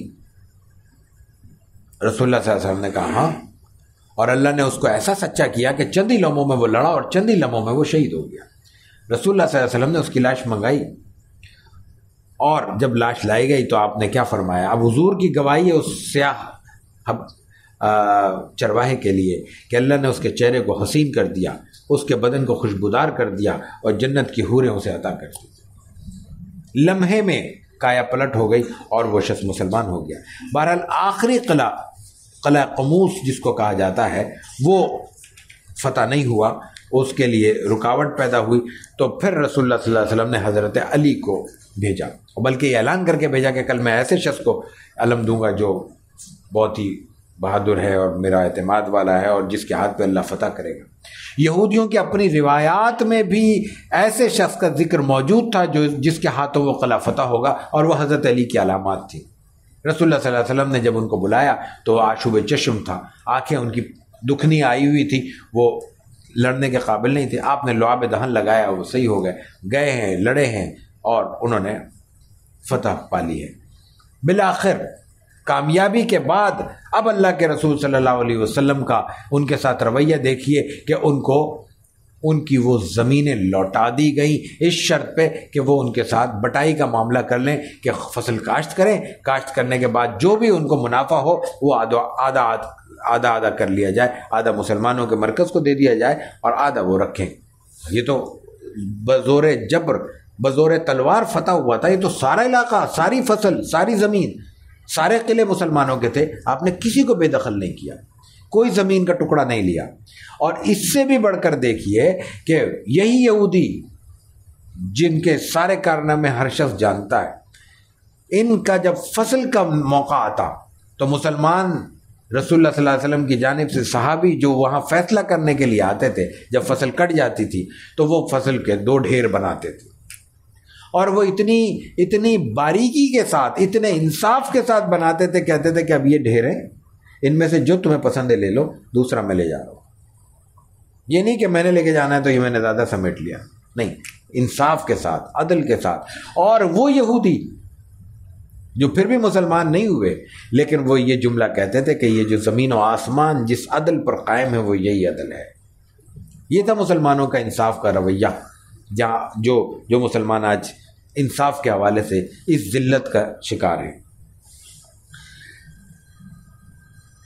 خیبر کے بعد پھر اہم ترین غزوہ فتح مکہ ہے، بس مختصراً اسی کا ذکر ہو سکے گا، پھر حجۃ الوداع پہ آتے ہیں، دوسرے واقعات چھوڑ دیتے ہیں۔ جب رسول اللہ صلی اللہ علیہ وسلم نے معاہدہ کیا تو اس معاہدے میں یہ بات شامل تھی کہ مختلف قبائل مختلف اپنی اپنی ضرورتوں کے مطابق یا مسلمانوں سے شریک ہو سکتے ہیں، اتحاد کر سکتے ہیں، یا کفار سے اتحاد کر سکتے ہیں۔ تو مختلف قبائل نے اس میں فیصلہ کیا، اور ان میں دو ایسے قبیلے تھے جو باہم متحارب تھے، ان میں وہ الگ الگ ہو گئے۔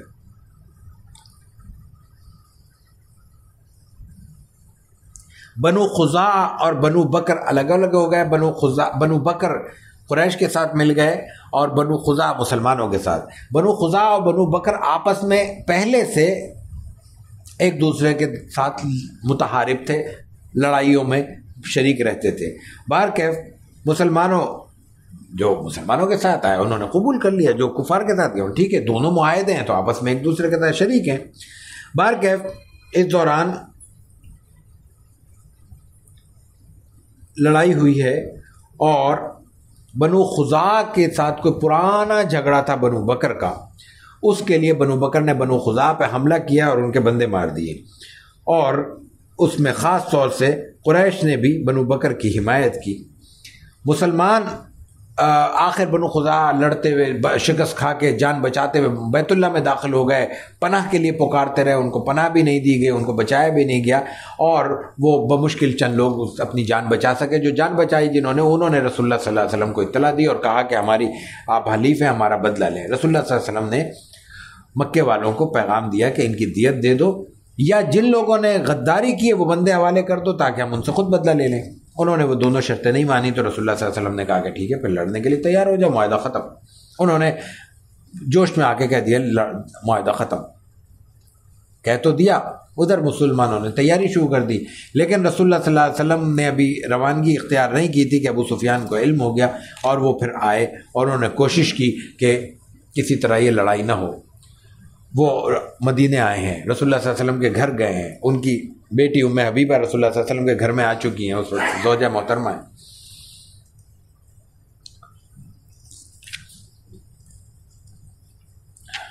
رسول اللہ صلی اللہ علیہ وسلم کے بستر پہ انہوں نے ام حبیبہ نے بیٹھنے نہیں دیا۔ ابو سفیان نے کہا کہ بیٹی تم اس بستر کو میرے قابل نہیں سمجھتی یا مجھے اس بستر کے قابل نہیں سمجھتی؟ صاف کہا کہ یہ اللہ کے رسول کا بستر ہے، اس کو پہ کافر نہیں بیٹھ سکتا۔ اپنے باپ کے لیے انہوں نے یہ لفظ استعمال کیا، بعد میں مسلمان ہو گئے۔ خیر، مسلمانوں نے بہت تیزی کے ساتھ لشکر تیار کیا اور 10-12 ہزار کا لشکر لے کے یہ روانہ ہوئے۔ مکے کے جب قریب پہنچے ہیں تو ابو سفیان اب حضرت عباس وہاں سے نکل رہے تھے ہجرت کر کے مسلمانوں کی طرف آنے کے لیے، ان کو علم ہوا، مسلمانوں کے ساتھ شریک ہو گئے تھے۔ تو اب حضرت عباس نکلے ہیں مسلمانوں کے لشکر سے کہ کسی کو دیکھیں اور اطلاع کریں کہ بھئی مسلمان سر پہ آ گئے ہیں، تم اپنے لیے کوشش کر لو۔ اس وقت رسول اللہ صلی اللہ علیہ وسلم نے 12,000 کے قریب جو لشکر ہے اس کو ایک عجیب ہدایت دی۔ آپ نے کہا کہ آگ جلاؤ۔ آگ جو اس وقت جلائی جاتی تھی وہ 2-3 مقصد کے لیے جلائی جاتی تھی۔ لشکروں میں جو بھی قافلے جاتے تھے آگ جلائی جاتی تھی، اس کے مقاصد الگ الگ ہوتے تھے۔ ایک مقصد تو یہ ہوتا تھا کہ دشمن جانور، نقصان پہنچانے والے درندے، حشرات الارض سے بچا جا سکے۔ جنگل میں ہے، کوئی سانپ بھی آ سکتا ہے، کوئی درندہ بھی آ سکتا ہے، کوئی بھیڑیا بھی آ سکتا ہے، کوئی بھی چیز آ سکتی ہے، آگ کی وجہ سے وہ دور رہیں گے۔ دوسرا کھانا پکانا ہوتا تھا، ظاہر کھانا آگ سے پکے گا جو بھی پکائے۔ اور تیسری چیز یہ ہوتی تھی کہ اگر سردی کا موسم ہے تو وہ تپش کا کام بھی دیتا تھا، لیکن اس کا طریقہ یہ ہوتا تھا کہ مختلف ٹکڑیوں میں لوگ جمع ہو کے آگ جلایا کرتے تھے۔ 10 آدمی اکٹھے ہو گئے، 5 اکٹھے ہو گئے، قوم اکٹھی ہو گئی، قبیلہ اکٹھا ہو گیا۔ آپ نے فرمایا نہیں، ہر آدمی الگ آگ جلائے، بکھر جاؤ، پھیل جاؤ۔ اب اس کا نتیجہ کیا ہے؟ اگر 12,000 کا لشکر ہے اور 12,000 میں 100 آدمی جلاتے ہیں تو 12 جگہ جلے گی۔ 500 آدمی اپنا 12,000 آدمی 1000 جلاتے ہیں تو 12 جلیں گی۔ اگر 100 جلاتے ہیں تو 120 جلیں گی۔ 50 آدمی جلاتے ہیں تو وہ 250 کے قریب ہو جائیں گی۔ آپ نے کہا ایک آدمی جلائے تو 12,000 آگ جل رہی ہے، تو کتنی دور تک وہ آگ کا ایک سما پیدا ہو گیا ہوگا۔ ابو سفیان اور کچھ اور بڑے سردار ایسے ہی نکلے، کچھ اندازہ ہوا ہوگا یا علم ہوا ہوگا یا ویسے ہی نکلے، دیکھا تو باہر وہ اتنا بڑا لشکر، یہ کون آ گئے؟ اب قیاس کر رہے ہیں یہ خزاع والے تو نہیں ہو سکتے۔ ذہن میں تو یہ نا کہ ہم نے خزاع کے ساتھ زیادتی کی، وہ آئیں گے، ان کے پاس اتنے لوگ کہاں ہیں؟ حضور کی طرف ذہن ہی نہیں جا رہا. آپ صلی اللہ علیہ وسلم اتنی تیزی سے نکلے ہیں ان کے سر پہ گئے کہ ان کو سر اٹھانے کا کیا، سوچنے کا کیا، اطلاع کا موقع تک نہیں مل سکا. اتنے میں حضرت عباس آ گئے. انہوں نے کہا کہ یہ محمد صلی اللہ علیہ وسلم کا لشکر ہے. اتنا، ہاں اب کیا کریں، جا کے اسلام لیا اور کوئی صورت نہیں ہے. وہ لے کے حضور کے پاس آئے، رسول اللہ صلی اللہ علیہ وسلم کو ملوایا ہے.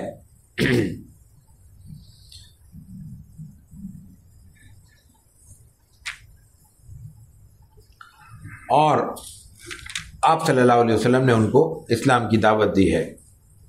آپ صلی اللہ علیہ وسلم کے کہنے پر وہ اس وقت اسلام لے آئے اور کہا کہ اگر اللہ کے علاوہ کوئی معبود ہوتا تو اب تو ہماری مدد کرتا، اب تو سب کچھ لٹ گیا، ہمارا گھر ختم، بیت اللہ کی سیادت ہماری ختم، اس لیے میں مانتا ہوں کہ آپ اللہ کے رسول ہیں. ابو سفیان کون ہے؟ سردار ہیں. ابو سفیان بن حرب قریش کے واحد سردار ہیں. بدر کے بعد سے، ابو جہل وغیرہ کے مرنے کے بعد مسلسل لڑائیاں ان کی طرف سے مسلط ہو رہی ہیں. اس وقت مسلمان ہو گئے، اچھی بات ہے، جو کلمہ پڑھ لیتا ہے بس ختم ہو. پھر رسول اللہ صلی اللہ علیہ وسلم کی صحبت، اور پھر ابو سفیان نے بعد میں بڑی قربانی دی. ایک موقع پر ان کے آنکھ لڑائی میں ضائع ہو گئی.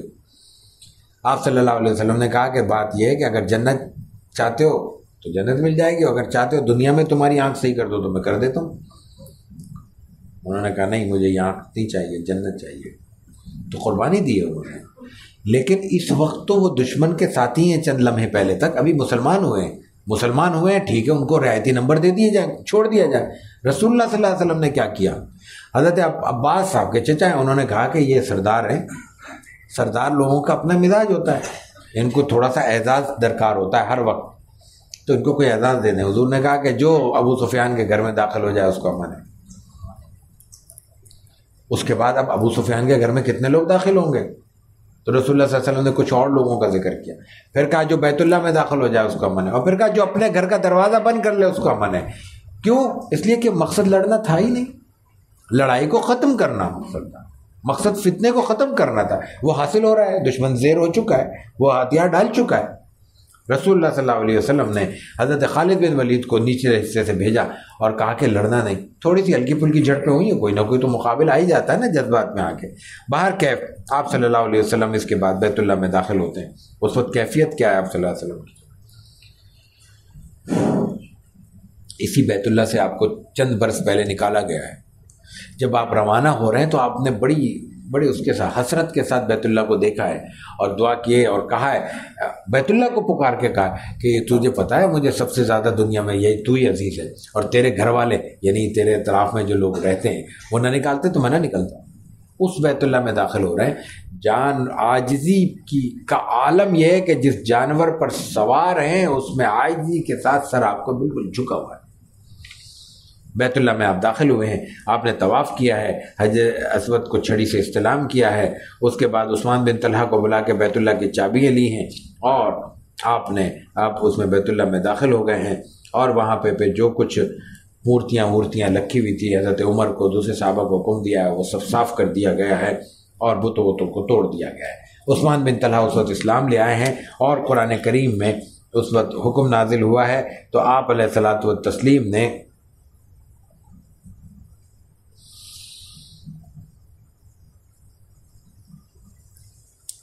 عثمان کو بلا کے چابیاں ان کے حوالے کر دی ہیں اور کہا ہے کہ یہ اللہ نے حکم دیا ہے کہ امانتیں امانت داروں کے پاس سپرد کر دو، یہ تم اس کے متولی ہو، قیامت تک تمہارا خاندان اس کا متولی رہے گا اور تم سے جو بھی چھینے گا وہ ظالم ہوگا. یہ جو آپ علیہ الصلوۃ والتسلیم کے الفاظ تھے نا، ان کی وجہ سے یہ ظاہر اللہ کی تکوین تھی، چابی بچی ہوئی ہے. تاریخ میں 1450 برس میں کئی بار کوشش ہوئی ہے کہ ان سے چابی لے لی جائے، لیکن پھر لوگ ڈرتے ہیں کہ اگر یہ بات باہر آ گئی تو لوگ کہیں گے یہ ظالم ہے، اور کوئی شخص حضور کی زبان سے اپنے آپ کو ظالم کہلوانا پسند نہیں کرے گا. آج بھی جو شیبی خاندان ہے یہ اسی کی نسل ہے. کسی بھی نسل کے بارے میں شک کیا جا سکتا ہے کہ یہ پتہ نہیں وہ نسل ہے یا نہیں جو کہی جاتی ہے. اس کے بارے میں اللہ کے رسول کی ایسی گواہی ثبت ہے تاریخ میں کہ ان کی نسل کے بارے میں دوسرا کوئی لفظ نہیں کہا جا سکتا. اس وقت رسول اللہ صلی اللہ علیہ وسلم نے باب کعبہ پہ خطبہ دیا ہے اور آپ نے کہا لا الہ الا اللہ وحدہ لا شریک لہ صدق وعدہ نصر عبدہ وہزم الاحزاب وعدہ. وہ واحد اور لا شریک ذات ہے جس نے اپنا وعدہ پورا کر دیا اپنے بندے. پھر وہی لفظ عبد ہے. 2 دفعہ قرآن کریم نے جو پہلے کئی جگہ ذکر کیا، کل ہم نے ذکر کیا، اللہ نے آپ کو عبد کہا، سبحان الذی اسریٰ بعبدہ، اور یہ کہ فاوحیٰ الی عبدہ ما اوحیٰ، یہاں حضور خود اپنے لیے کہہ رہے ہیں ونصر عبدہ، اپنے بندے کی مدد کی ہے، وہزم الاحزاب وعدہ، سارے لشکروں کو تن تنہا اکیلے ختم کر دیا. اس کے بعد آپ نے مختلف احکامات دیے ہیں، خطبہ دیا ہے طویل. اور یہ وہ موقع ہے جب آپ علیہ الصلوۃ والتسلیم نے قریش سے پوچھا ہے. چاروں طرف بکھرے ہوئے ہیں لوگ جن کے آبا و اجداد نے آپ پر، آپ کے صحابہ پہ وہ ظلم کیا جس کی ایک ہلکی سی جھلک پہلے دن ہم بیان کر چکے ہیں. اس وقت آپ نے بولو میں کیا فیصلہ کرنے والا ہوں. سمجھدار تو تھے. آپ نے کہا کہ انت کریم ابن کریم، تم بھی شریف ہو، تمہارے خاندان بھی شریف ہے، شریف کی اولاد ہو، شرافت کا ہی فیصلہ کرو گے. اس وقت رسول اللہ صلی اللہ علیہ وسلم نے حضرت یوسف علیہ السلام کا جملہ دہرایا ہے جب ان کے بھائیوں نے ان کے سامنے آ کے اپنا اقرار کیا تھا کہ ہم بھائی ہیں. تو اس وقت کہا تھا کہ ہم سے تو بڑی غلطی ہوئی. تو اس وقت حضرت ابراہیم، حضرت اسماعیل نے، حضرت یوسف علیہ نبینا علیہ الصلوۃ والتسلیم نے کہا تھا لا تثریب علیکم اليوم، کوئی تم پہ گرفت نہیں ہے، کوئی تم سے باز پرس نہیں ہوگی، آزاد ہو جاؤ، اپنا کام کرو، ہو گیا جو ہونا تھا گزر گیا. آپ نے اس وقت فرمایا لا تثریب علیکم اليوم اذهبوا فانتم الطلقاء، جاؤ تم آزاد ہو، کوئی تم سے باز پرس نہیں ہوگی. اس کے بعد آپ نے بیت اللہ میں پہلی اذان دلوائی ہے. یہی بیت اللہ کے تھا، اس کے اطراف میں حضرت بلال کو تشدد کا نشانہ بنایا جاتا تھا. ننگی جسم کے ساتھ انتہائی تپتے ہوئے پتھروں پر مزید پتھر رکھ کے آپ کو دبایا جاتا تھا. اور یہی بلال تھے. انہی سرداروں کے سامنے رسول اللہ صلی اللہ علیہ وسلم نے انہی کو حکم دیا ہے کہ جاؤ بیت اللہ کی چھت پہ کھڑے ہو کر اللہ اکبر کہو. کیا منظر ہوگا جب اس وقت بلال نے پہلی دفعہ اللہ اکبر کہا ہوگا. پھر آپ نے مکے میں حضرت اتعاب کو اپنا والی مقرر کیا اور پھر کچھ دنوں کے بعد آپ واپس تشریف لے آئے. یہ جو والی آپ نے مقرر کیا ہے وہاں پہ حضرت اتعاب کو، یہ چند انتہائی نوجوان صحابی ہیں، ان کی عمر 18-19 سال سے زیادہ نہیں ہے. رسول اللہ صلی اللہ علیہ وسلم نے ان کو والی وہاں اس لیے مقرر کیا کہ اس کے آپ نوجوانوں کو جو اہمیت دیتے تھے یا جو ان کے جذبوں کو آپ مثبت شکل دے کر ان سے کام لیتے تھے، اس کا اندازہ ہو سکے. 9 ہجری میں رسول اللہ صلی اللہ علیہ وسلم نے پہلی بار دائرہ فتح مکہ 8 میں ہوا ہے، پہلا حج 9 میں آتا ہے. 9 میں جو حج آیا ہے اس میں حضرت ابوبکر صدیق کو بھیجا ہے. حضرت ابوبکر صدیق کو اس لیے بھیجا ہے کہ رسول اللہ صلی اللہ علیہ وسلم، جو میں ترتیب پہلے بتا چکا ہوں تقویم کی، اس کی روح سے اس وقت تک مہینے اپنی جگہ پہ نہیں آئے تھے. یعنی حج تو ہو رہا تھا لیکن وہ ذی الحج میں نہیں ہو رہا تھا. مہینوں کی ترتیب تبدیل تھی. آپ بائی آرڈر مہینے تبدیل کر سکتے تھے. آپ کہتے کہ یہ تم لوگوں نے مہینے بگاڑے ہوئے تھے، میں ان کو ترتیب درست کر دیتا ہوں. لیکن کتنوں کو مسئلہ سمجھایا جاتا. لوگ نئے نئے مسلمان ہو رہے تھے. اس کیفیت میں لوگوں کے ذہنوں میں مختلف سوالات پیدا ہوتے، مختلف تشویش پیدا ہوتی. آپ علیہ الصلوۃ والتسلیم نے صبر کیا. حج خود ادا نہیں کیا، ابوبکر صدیق کو بھیج دیا. پھر سورہ برات نازل ہوئی، احکامات نازل ہوئے کچھ، وہ بیان کرنے کے لیے حضرت علی کو پیچھے بھیج دیا. امیر حج حضرت ابوبکر ہی رہے. حضور کی نیابت کرتے ہوئے حضرت علی نے وہ سارے احکامات وہاں پہ حج پہ بیان کیے. اگلے سال پھر آپ نے حج کیا ہے. وہ حج جب کیا ہے تو آپ کا جو قافلہ ہے وہ 1 لاکھ سے زائد صحابہ پر مشتمل ہے. اور اس قافلے کی صورت یہ ہے کہ آپ مدینے سے نکلیں تو تھوڑے لوگ ہیں. تھوڑے کا مطلب ظاہر بہت بڑی تعداد ہے، لیکن آپ جیسے جیسے مکے پہنچتے جا رہے ہیں لوگوں کا تعداد میں اضافہ ہوتا جا رہا ہے. پھر یہ تو وہ ہے نا جو مکے اور مدینے کے درمیان آپ سے قبائل ملے. جو مکے کے اوپر سے آنے والے قبائل تھے وہ تو اپنے طور پر ڈائریکٹ مکے پہنچے ہیں. تو یہ بہت بڑی تعداد ہے جس کا اندازہ نہیں کیا جا سکتا، جنہوں نے رسول اللہ صلی اللہ علیہ وسلم کے ساتھ یہ عمرہ ادا کیا ہے۔ آپ علیہ الصلوۃ والتسلیم نے ظہر کی نماز ادا کی ہے، اس کے بعد احرام باندھا ہے، اور احرام باندھنے کے بعد آپ وہاں سے روانہ ہوئے ہیں۔ ذوالحلیفہ میں 2 رکعت سنت احرام ادا کی ہیں، پھر تلبیہ ادا کیا ہے، اور پھر آپ روانہ ہو گئے ہیں۔ وہاں سے پہنچ کر آپ کی پہلی منزل مقام روحا پہ تھی، پھر عصایا اور عجل سے ہوتے ہوئے ابوا پہ آئے ہیں۔ ابوا وہ مقام ہے جہاں پہ حضرت آمنہ کی قبر ہے، پھر عصفان اور پھر صرف، اور پھر آپ ذی طویٰ سے داخل ہوتے ہوئے 4 ذی الحجہ کو حرم میں داخل ہوئے ہیں، اور پھر آپ نے طواف کیا ہے۔ طواف کرنے کے بعد پھر آپ نے باب کعبہ پہ خطبہ ادا کیا ہے۔ حجۃ الوداع کے موقع پر آپ علیہ الصلوۃ والتسلیم نے بہت سے خطبے دیے ہیں۔ ان تمام خطبات کو اجمالی طور پہ کہا جاتا ہے کہ یہ حجۃ الوداع کے خطبے ہیں، لیکن ان میں بہت سے خطبے الگ الگ مقامات کے بھی ہیں، جیسے یہ خطبہ باب کعبہ کا خطبہ یہ الگ سے روایت میں آتا ہے۔ اس کا ذکر آپ نے اس میں فرمایا ہے، مسلمانوں کی جماعت قیامت کی علامتوں کے علاوہ اس میں بہت سی چیزوں میں، قیامت کی جو بہت سی علامتیں ان میں یہ بھی ہے: نماز غارت کرنا، ضائع کرنا، نفسانی خواہشات کی پیروی کرنا، خیانت پیشہ حاکموں اور بدکار وزیروں کا ہو جانا۔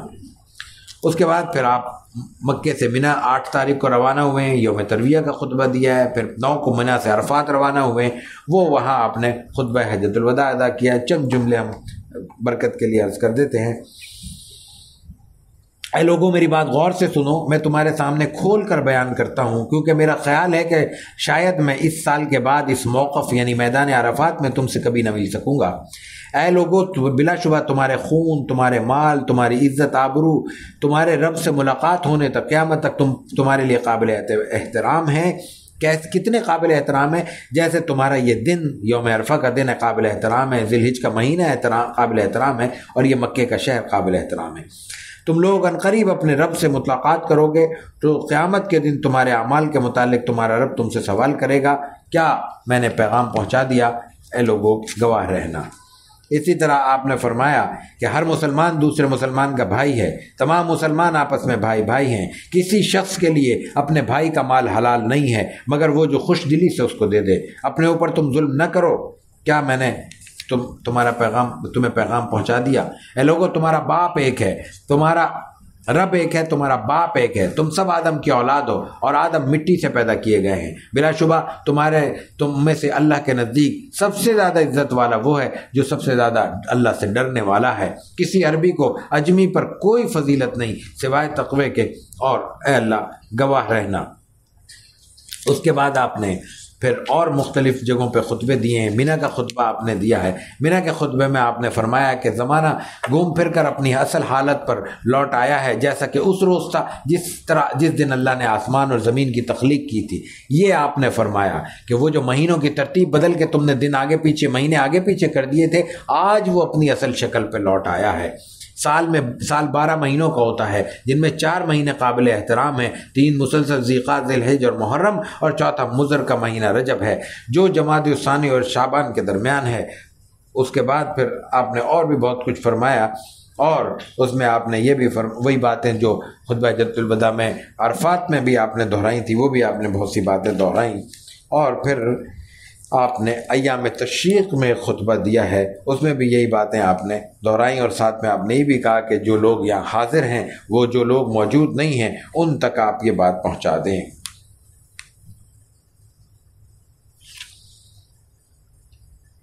واپسی پر آپ نے پھر آپ کی روانگی ہو گئی مدینہ طیبہ، تو رابغ کے قریب آپ نے غدیر خم پر ایک خطبہ ارشاد فرمایا۔ غدیر خم کا خطبہ تفصیلی روایات ہیں، اس پہ میں اس وقت نہیں جا سکوں گا، لیکن اس کے بعد آپ نے اپنے دنیا سے رخصت ہونے کا اشارہ کیا۔ لوگوں بے شک میں بھی انسان ہوں، شاید میرے پاس میرے رب کا قاصد موت کا فرشتہ آنے والا ہے، میں قبول کر لوں گا۔ میں تمہارے درمیان 2 بھاری چیزیں چھوڑے جا رہا ہوں۔ پہلی چیز اللہ کی کتاب ہے جس میں ہدایت اور نور ہے، تم اس سے پکڑ لو اور اس سے دلیل لیا کرو، اور دوسری چیز میرے اہل بیت ہیں، تمہیں میں اپنے اہل بیت کے بارے میں اللہ کی یاد دلاتا ہوں۔ پھر آپ مدینہ طیبہ تشریف لائیں اور آپ کچھ عرصے وہاں قیام پذیر رہے، اور پھر اسی دوران آپ کی طبیعت ناساز ہو گئی۔ اسی دوران آپ نے حضرت اسامہ بن زید کو لشکر کا امیر بنایا۔ 17-18 سال کی عمر میں حضرت اسامہ کو اس وقت لشکر کا امیر بنایا جب ابوبکر بھی موجود ہے، عمر بھی موجود ہے، عثمان و علی بھی موجود ہیں، اور پھر یہ کہ معاذ بن جبل وہ بھی خیر نوجوان ہیں، اور خالد بن ولید موجود ہیں، اور دوسرے سپہ سالار بڑے بڑے شخصیات موجود ہیں۔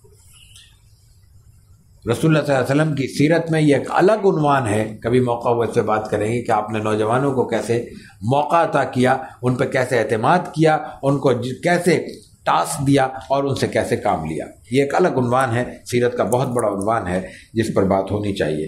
رسول اللہ صلی اللہ علیہ وسلم نے وفات سے 5 دن پہلے آپ پہ شدید بخار طاری تھا، صحابہ کرام کو حکم دیا کہ مجھ پہ کچھ جو آپ کے قریب خاندان کے لوگ تھے کہ پانی ڈالو۔ آج بھی بخار کی کیفیت میں نہلایا بھی جاتا ہے، برف کی پٹیاں بھی رکھی جاتی ہیں تاکہ اس کی تپش کم ہو۔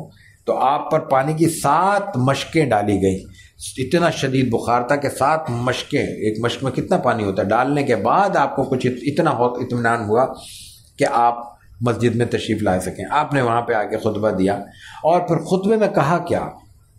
آپ نے کہا کہ میں انصار کے بارے میں وصیت کرتا ہوں، جنہوں نے مدینے میں آپ کے ساتھ حسن سلوک کیا، ان کو آپ بار بار یاد رکھتے ہیں، بار بار ان کے احسانات کی طرف توجہ دلاتے ہیں۔ وہ میرے جسم اور جان ہیں، حضور کہہ رہے ہیں اپنے صحابہ کو، میرے جسم اور جان ہیں۔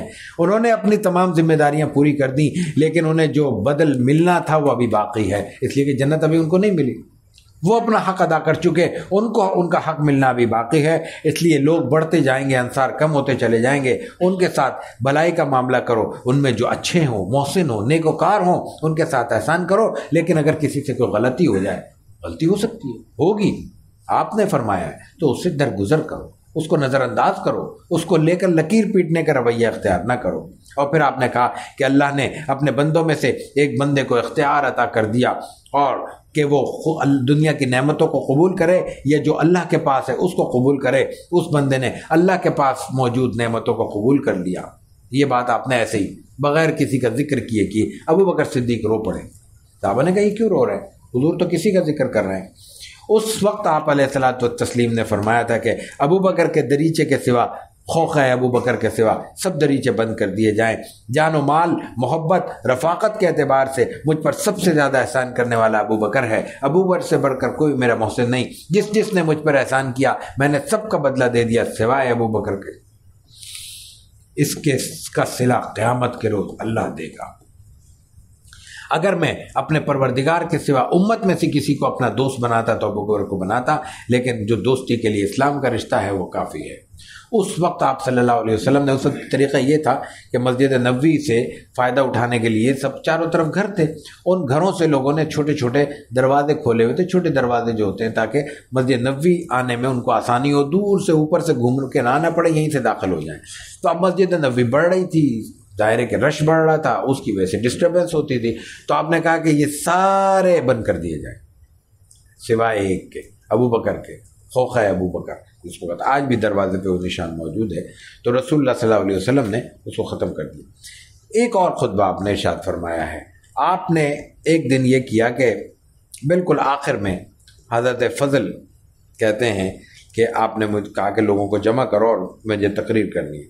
آپ نے لوگ اکٹھا ہو کر کے کہا کہ میرا دنیا سے رخصت ہونے کا وقت قریب آ گیا ہے، کہ جس کی کمر پر میں نے بارہ ہو میری کمر حاضر ہے، میرا بدلہ لے لے۔ جس کو میں نے برا بھلا کہا ہو وہ آ کے مجھ سے بدلہ لے لے، جس کا کوئی مالی مطالبہ میں نے پیسے دینے ہو وہ آ کے مجھ سے لے لے، اور کوئی شخص یہ خیال نہ کرے کہ بدلہ لینے کی صورت میں میرے دل میں اس کے لیے کچھ بغض پیدا ہوگا۔ میں بغض دل میں نہیں رکھا کرتا، یہ میرے شان نہیں ہے کہ لوگوں سے دل بغض میں رکھوں، بلکہ مجھے وہ شخص زیادہ پسند ہے جو اپنا بدلہ لے لے اور قیامت کے دن میں اللہ کے پاس بشاشت قلب کے ساتھ جاؤں۔ آپ نے کہا کہ میں بھی یہ اعلان ایک دفعہ نہیں کر رہا، میں پھر اعلان کروں گا تاکہ یہ بات زیادہ پختہ ہو جائے۔ ظہر کی نماز پڑھی آپ نے، اس کے بعد پھر آپ نے یہ خطبہ دیا، پھر لوگوں کو تلقین کی، بلکہ روایت میں آتا ہے کہ آپ نے خواتین میں الگ جا کے یہ تلقین کی۔ اس موقع پر ایک شخص نے کھڑے ہو کے کہا کہ آپ نے پیسے لینے تھے، آپ نے مجھ سے پیسے لیے تھے۔ آپ نے کہا کہ میں منع نہیں کرتا کہ میں نے دینے ہیں، لیکن یاد دلا دو کیوں لیے تھے میں نے۔ تو اب دیکھیے حضور کیوں لیتے تھے پیسے دوسروں سے۔ حضور کو انہوں نے کہا کہ کوئی سائل آ گیا تھا، آپ کی جیب میں پیسے نہیں تھے، قریب میں کھڑا تھا، تو مجھے کہا کہ اس کو دے دو۔ اس کے بعد انہوں نے دے دیا، انہوں نے کہا بس ٹھیک ہے، جیسے بڑے لوگوں کا ہوتا ہے دے دیا، بس دے دیا۔ آپ نے یاد نہیں دلایا، میں نے مانگے نہیں، حالانکہ اس کو مطلب یہی تھا کہ بعد میں مجھ سے لے لینا، انہوں نے نہیں لیے۔ اب آپ نے جب بار بار تلقین کی تو انہوں نے کہا کہ اچھا جی یہ معاملہ ہے تو یہ دلا دو. اس طرح رسول اللہ صلی اللہ علیہ وسلم نے آخری وقت میں دنیا سے رخصت ہوتے ہوئے لوگوں کے حق ادا کیے ہیں. اس آپ نے پھر ایک موقع پر پھر نماز کے بعد آپ نے ایک خطبہ دیا ہے، اور اس کا طریقہ یہ ہوا کہ آپ نے دیکھا ایک دن نمازیں کئی روز نماز نہیں پڑھا پا رہے تھے، آپ نے حضرت ابوبکر کو حکم دیا تھا، وہ آپ کی نیابت میں نمازیں ادا کرتے تھے. تو ایک وقت ایسا آیا کہ آپ نے دیکھا ہمت ہوئی، کچھ دیکھا نماز کھڑی ہو چکی ہے، ظاہر برابر میں حجرہ تھا، مسجد نبوی کے اندر ہی تھا. تو آپ نے ہمت کی اور آپ آنے لگے. ابوبکر صدیق نے دیکھ لیا تو انہوں نے کہا کہ آپ نماز پڑھائیں. اشارے نماز کے اندر ہی انہوں نے اشارہ، حضور نے نماز کے دوران اشارہ کیا تم نماز پڑھاؤ، لیکن ابوبکر صدیق آگے نہیں ہوئے، وہ پیچھے کھڑے ہو گئے. اب لوگوں کو یہی علم رہا کہ حضور پڑھا رہے ہیں، کیونکہ ابوبکر پڑھا رہے ہیں، کیونکہ نماز تو کھڑے ہو کے پڑھائی جا رہی ہے، رسول اللہ صلی اللہ علیہ وسلم بیٹھے ہوئے ہیں. تو رسول اللہ صلی اللہ علیہ وسلم پڑھا رہے تھے، ان کی نماز کی اقتدا ابوبکر کر رہے تھے، اور ابوبکر کی اقتدا پھر صحابہ کرام پیچھے کر رہے تھے. اس موقع پر آپ نے پھر نماز سے فارغ ہو کے خطبہ دیا اور کہا کہ لوگوں، آگ بھڑکا دی گئی ہے، فتنے اندھیری راتوں کے ٹکڑوں کی طرح چلے آ رہے ہیں، میری طرف کسی چیز کی نسبت نہ کی جائے. میں نے فقط وہی حلال کیا ہے جو قرآن نے حلال کیا ہے، میں نے وہی حرام کیا ہے جو قرآن نے حرام کیا ہے. اور آگے دیکھیے اپنی بیٹی کو خطاب کیا، اے فاطمہ بنت رسول اللہ، اے صفیہ امت محمد، اپنی پھپھی کو یاد کیا. اللہ کے پاس بھیجنے کے لیے اپنے عمل تیار کر لو، کیونکہ میں اللہ کے پاس کوئی کام نہیں آ سکوں گا. اپنی بیٹی اور پھپھی کو پکارا ہے کہ میں تمہارے کام نہیں آ سکوں گا، قیامت میں تمہارے اپنے اعمال کام آئیں گے. یہ آپ نے کیوں پکارا؟ حضرت فاطمہ کو یہ بات علم نہیں ہوگی؟ حضرت صفیہ کے بعد یہ علم نہیں ہوگی؟ ان کو پکار کے ہمیں مخاطب کیا ہے، ہمیں سمجھایا ہے کہ دین یہ ہے، ہر آدمی اپنے لیے محنت کرے گا اور ہر آدمی کو اس کا کیا ہوا کام آئے گا. یہی وہ موقع ہے اسی وقت کسی وقت حضرت فاطمہ رضی اللہ تعالیٰ عنہ ایک دفعہ پہلے روئی ہیں، پھر ہنسی ہیں. روئی اس بات پہ، حضور نے بعد میں پوچھا کہ آپ کیوں روئی تھے؟ حضور نے کہا میرا وقت قریب آ گیا. ہنسی کس بات پہ تھی؟ اس بات پہ کہ تصور کیجئے رسول اللہ صلی اللہ علیہ وسلم نے اپنی بیٹی کو، صاحبزادی کو یہ کہا کہ اپنے گھر سے سب سے پہلے تم مجھ سے ملو گی آ کر. پھر آپ نے جو آپ کے پاس کچھ اس وقت مال بچا ہوگا وہ صدقہ کیا، غلام آزاد کیا، اور پھر آپ کا جو آخری کلام ہے آپ نے ایک تو فرمایا پھر رفیق الاعلیٰ، اور ایک آپ نے نماز کی تلقین فرمائی، اور ایک آپ نے وما الصلاۃ وما ملکت ایمانکم، نماز کی کا اہتمام کرو، نماز کی پابندی کرو. اور دوسرا آپ نے فرمایا وما ملکت ایمانکم. اس وقت غلام ہوتے تھے، آج کل کہہ لیں کہ ملازم ہے. ظاہر ملازم اور غلام کا تو کوئی مقابلہ ہی نہیں ہے، غلام کا تو انسان مالک ہوتا تھا، ملازم کا تو مالک نہیں ہوتا. لیکن آپ نے ماتحتوں کا لفظ استعمال کیا، ما ملکت ایمانکم، جو تمہارے ماتحت ہیں ان کا خیال رکھو، ان کے حقوق کا خیال رکھو، ان کے جذبات کا خیال رکھو، اور ان کے ساتھ نرمی کا معاملہ کرنا. اس کے بعد آپ نے فرمایا پھر رفیق الاعلیٰ، اللہ کی طرف آپ نے اشارہ کیا، اور مسواک آپ نے کی، اور آپ دنیا سے رخصت ہو گئے. اللہم صلی علی محمد وعلی آل محمد کما صلیت علی ابراہیم وعلی آل ابراہیم انک حمید مجید. اللہم بارک علی محمد وعلی آل محمد کما بارکت علی ابراہیم وعلى آل إبراهيم إنك حميد مجيد. ربنا آتنا في الدنيا حسنة وفي الآخرة حسنة وقنا عذاب النار. اللهم إنا نسألك حبك وحب من يحبك وحب حبيبك وحب عمل يقربنا إلى حبك. اللهم إنا نسألك من خير ما سألك منه عبدك ونبيك محمد صلى الله عليه وسلم، ونعوذ بك من شر ما استعاذ منه عبدك ونبيك محمد صلى الله عليه وسلم. أنت المستعان وعليك البلاغ ولا حول ولا قوة إلا بالله. اللهم أرنا الحق حقا وارزقنا اتباعه وأرنا الباطل باطلا وارزقنا اجتنابه. اللهم اكفنا بحلالك عن حرامك وأغننا بفضلك عمن سواك. اللهم إنا نسألك موجبات رحمتك وعزائم مغفرتك والغنيمة من كل بر والسلامة من كل إثم. لا تدع لنا ذنبا إلا غفرته ولا هما إلا فرجته ولا حاجة هي لك رضا إلا قضيتها ويسرتها یا ارحم الراحمین. ربنا تقبل منا انك انت السميع العليم وتب علينا انك انت التواب الرحيم. وصلى الله تعالى على خير خلق محمد وعلى آله وصحبه اجمعين برحمتك يا ارحم الراحمين.